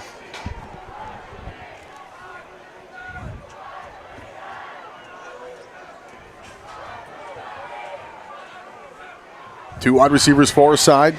Inside a minute to play in this one. Could be the final play. Turn handoff. Herr trying to drive forward. He's got the first down, and we'll move the sticks. And we are inside the play clock, and that should end it. The Broncos are going to move to 6-1. I'll tell you what, Matt, I did a little bit of research. Broncos over history have not had a ton of historical success. But what they're doing right now with the last 3 seasons and being in winning form, they've had an 8-2 year, a 7-3 year, now 6-1. That's 3 out of the last 4 years. Right. The Broncos had multiple wins between their win-loss record. Previous to that, in 64 seasons, 19 winning seasons. Yeah. And over the last 3 years now, an 8-2 record, a 7-3 record, and the Broncos are 6-1 going into week number 8. So things are going well for Spring Hill. You got to feel good about this one, and a win over Emporia. You kind of knew you were going to win. You come out to do the things you needed to do. That's what Spring Hill did here tonight. Yeah, very efficient football. They just did what they needed to do. They exploited Emporia's weaknesses, and not much to say other than let's look towards Lewisburg next week. Lewisburg's still fighting, and they got a hard game tonight against Ottawa. So I think we got some guys rested up tonight and be ready to go next Friday. All right, we'll talk more about it as we kick off the Team Young Realty postgame show here on Spring Hill Sports Live. Postgame show brought to you by Team Young Realty. When it comes to your real estate needs in Spring Hill, join a winning team. Join Team Young Realty, committed to bringing affordable housing options to Spring Hill. They've just got a different way of doing things. Give them a call and find out how they can set up your home for sale. Call for a free and no obligation consultation, 913-222-9843. A winning team for Spring Hill, Team Young Realty. We'll kick it off and talk about it next. We kick it off here on Spring Hill Sports Live.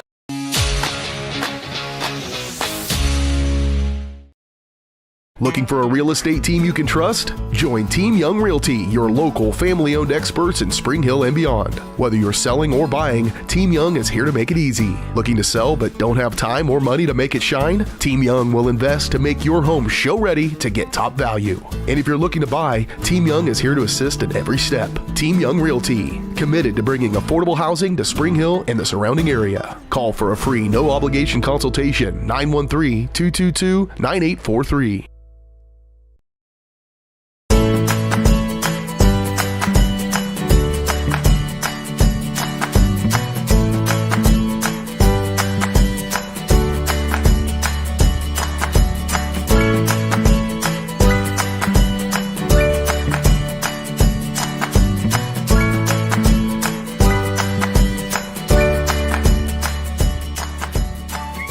Option Bank Community Banking at its best. Member FDIC, Equal Housing Lender. Make your brand soar with Skylark Printing in Spring Hill. Family owned and operated, Skylark Printing has been helping businesses rise above the noise for over 25 years. They use top-of-the-line commercial printing equipment and American-made materials to create premium quality products at competitive prices. Visit their website at skylarkprinting.com to explore sign and sticker options, read customer 5-star reviews, and reach out to let them help your business stand out from the rest. Skylark Printing, rise above the noise. For 50 years, Elliott Group has been your local insurance partner. With 5 convenient locations, Elliott Group is big enough to offer the best carriers, but small enough to know your name and your insurance needs. Elliott Group is more than just insurance. They're a part of each community they serve, with a wide variety of insurance solutions to help your unique challenges. Elliott Group, where they're there for you today and for years to come. Visit them at any of their 5 locations or at elliottInsuranceGroup.com. Here at Strode Orthodontics, we are a single doctor practice, which means that I am the only orthodontist here in the practice. I will be the one guiding you through your care journey. With our experienced staff, your appointments will be more efficient and more comfortable. We love treating kids as well as adults. We want you to be happy with your experience during orthodontic treatment as well as your smile at the end. I love when patients tell me that their smile has improved their confidence and their quality of life, because a smile is for a lifetime.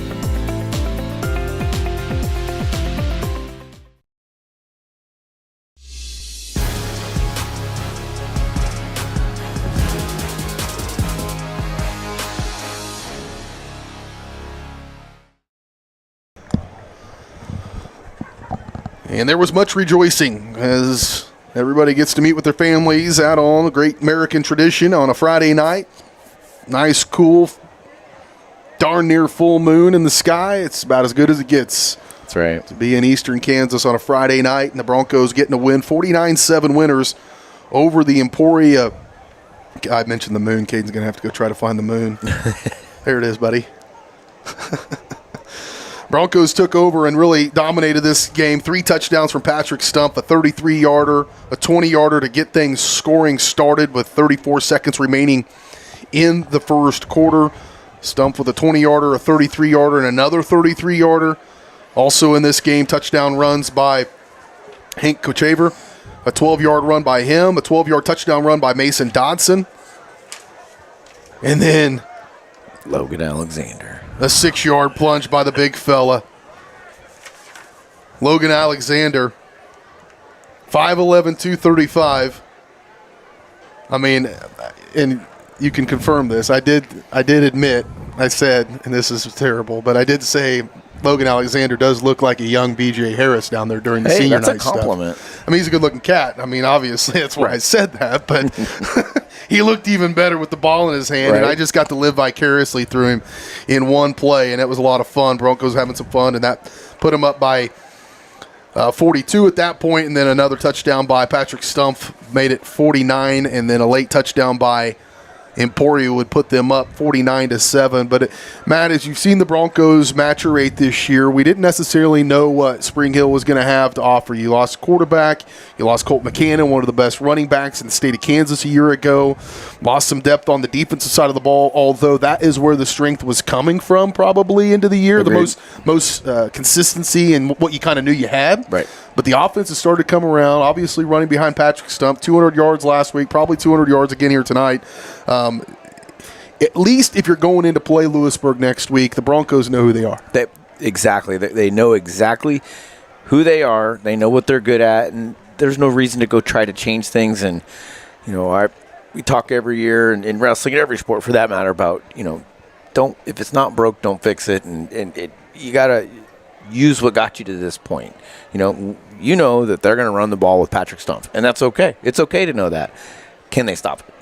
Yeah, and the other part of that is not only knowing who you are, but when you've come to this point in the year and you've identified your strengths, you should have already also identified those weaknesses. And when you go into a big ball game with a team that is going to be as good, if not maybe better than you on paper, covering up those weaknesses, and what tricks have you found along the way throughout the year to make sure that if they have a strength that's against one of your weaknesses, how do you make sure that doesn't completely destroy the night? Exactly. And, if it's bringing in an extra blocker, somebody from the backfield, bringing in a tight end to block or whatever it is, those decisions need to be worked out.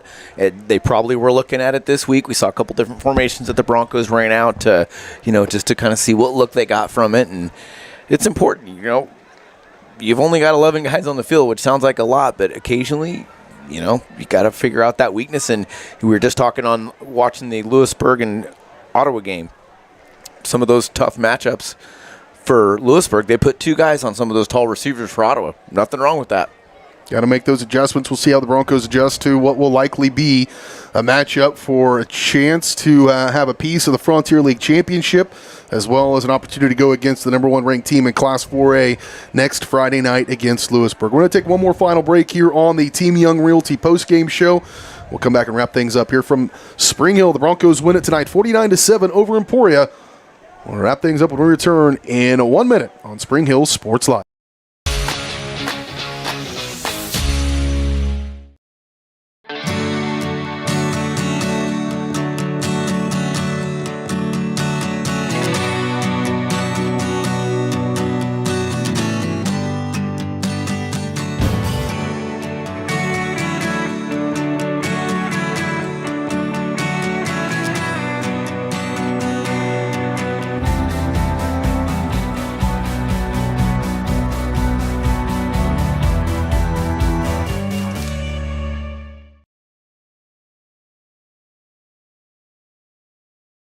Live remarkably at Colonial Oaks Spring Hill. The caring, loving, and qualified staff of professionals at Colonial Oaks offers your loved ones the care they need with the compassion they deserve. With a wide range of services, Colonial Oaks can meet a variety of needs, including with their Rhythm of the Day Memory Care program or on-site therapy with Empower Me Wellness. Residents enjoy 3 delicious restaurant-style meals daily, all with the support of the Colonial Oaks team. Learn more at colonialoaks.com.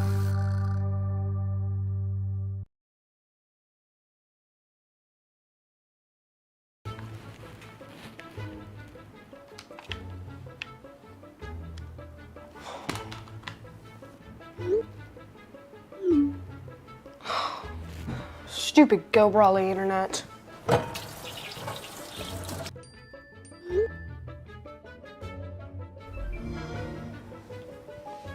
Go Brawly allows you complete control over internet usage for all devices in your home from anywhere, as it should be. Visit gobrawly.com to learn more.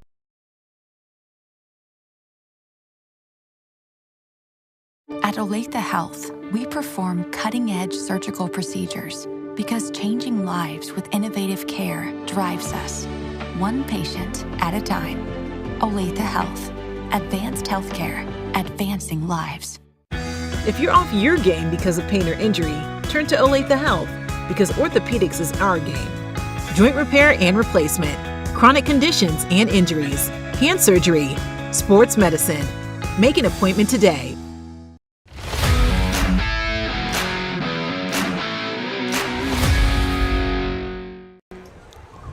Back one final time on the Team Young Realty postgame show. BJ Harris, Matt Jones, Caden Carbajo back here at Spring Hill High School. Broncos win it 49-7 over the Emporia Spartans.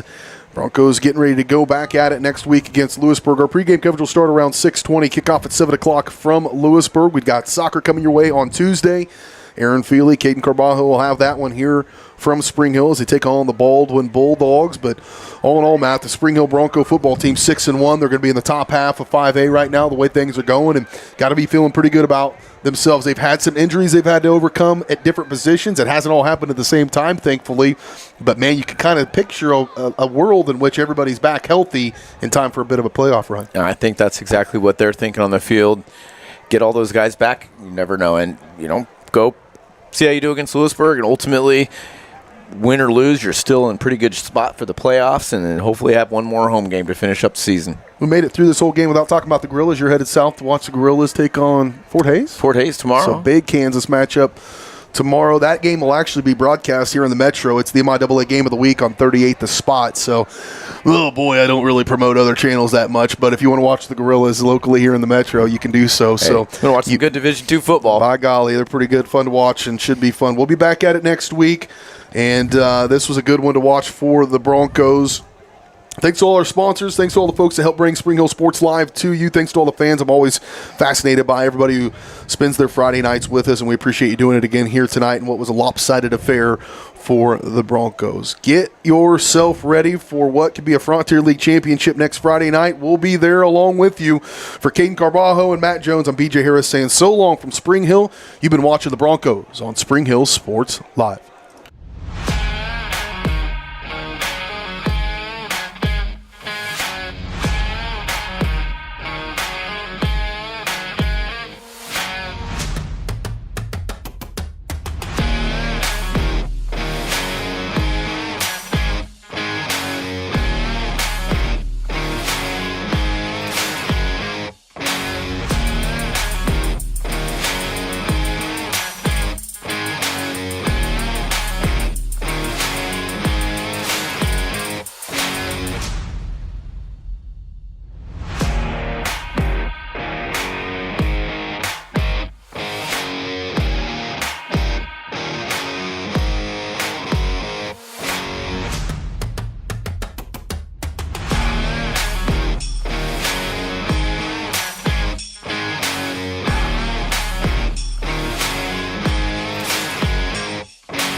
From the gridiron to the hardcourt, the pitch to the mat, don't miss any of the action. We're there with live, local sports coverage at VarsitySportsLive.com.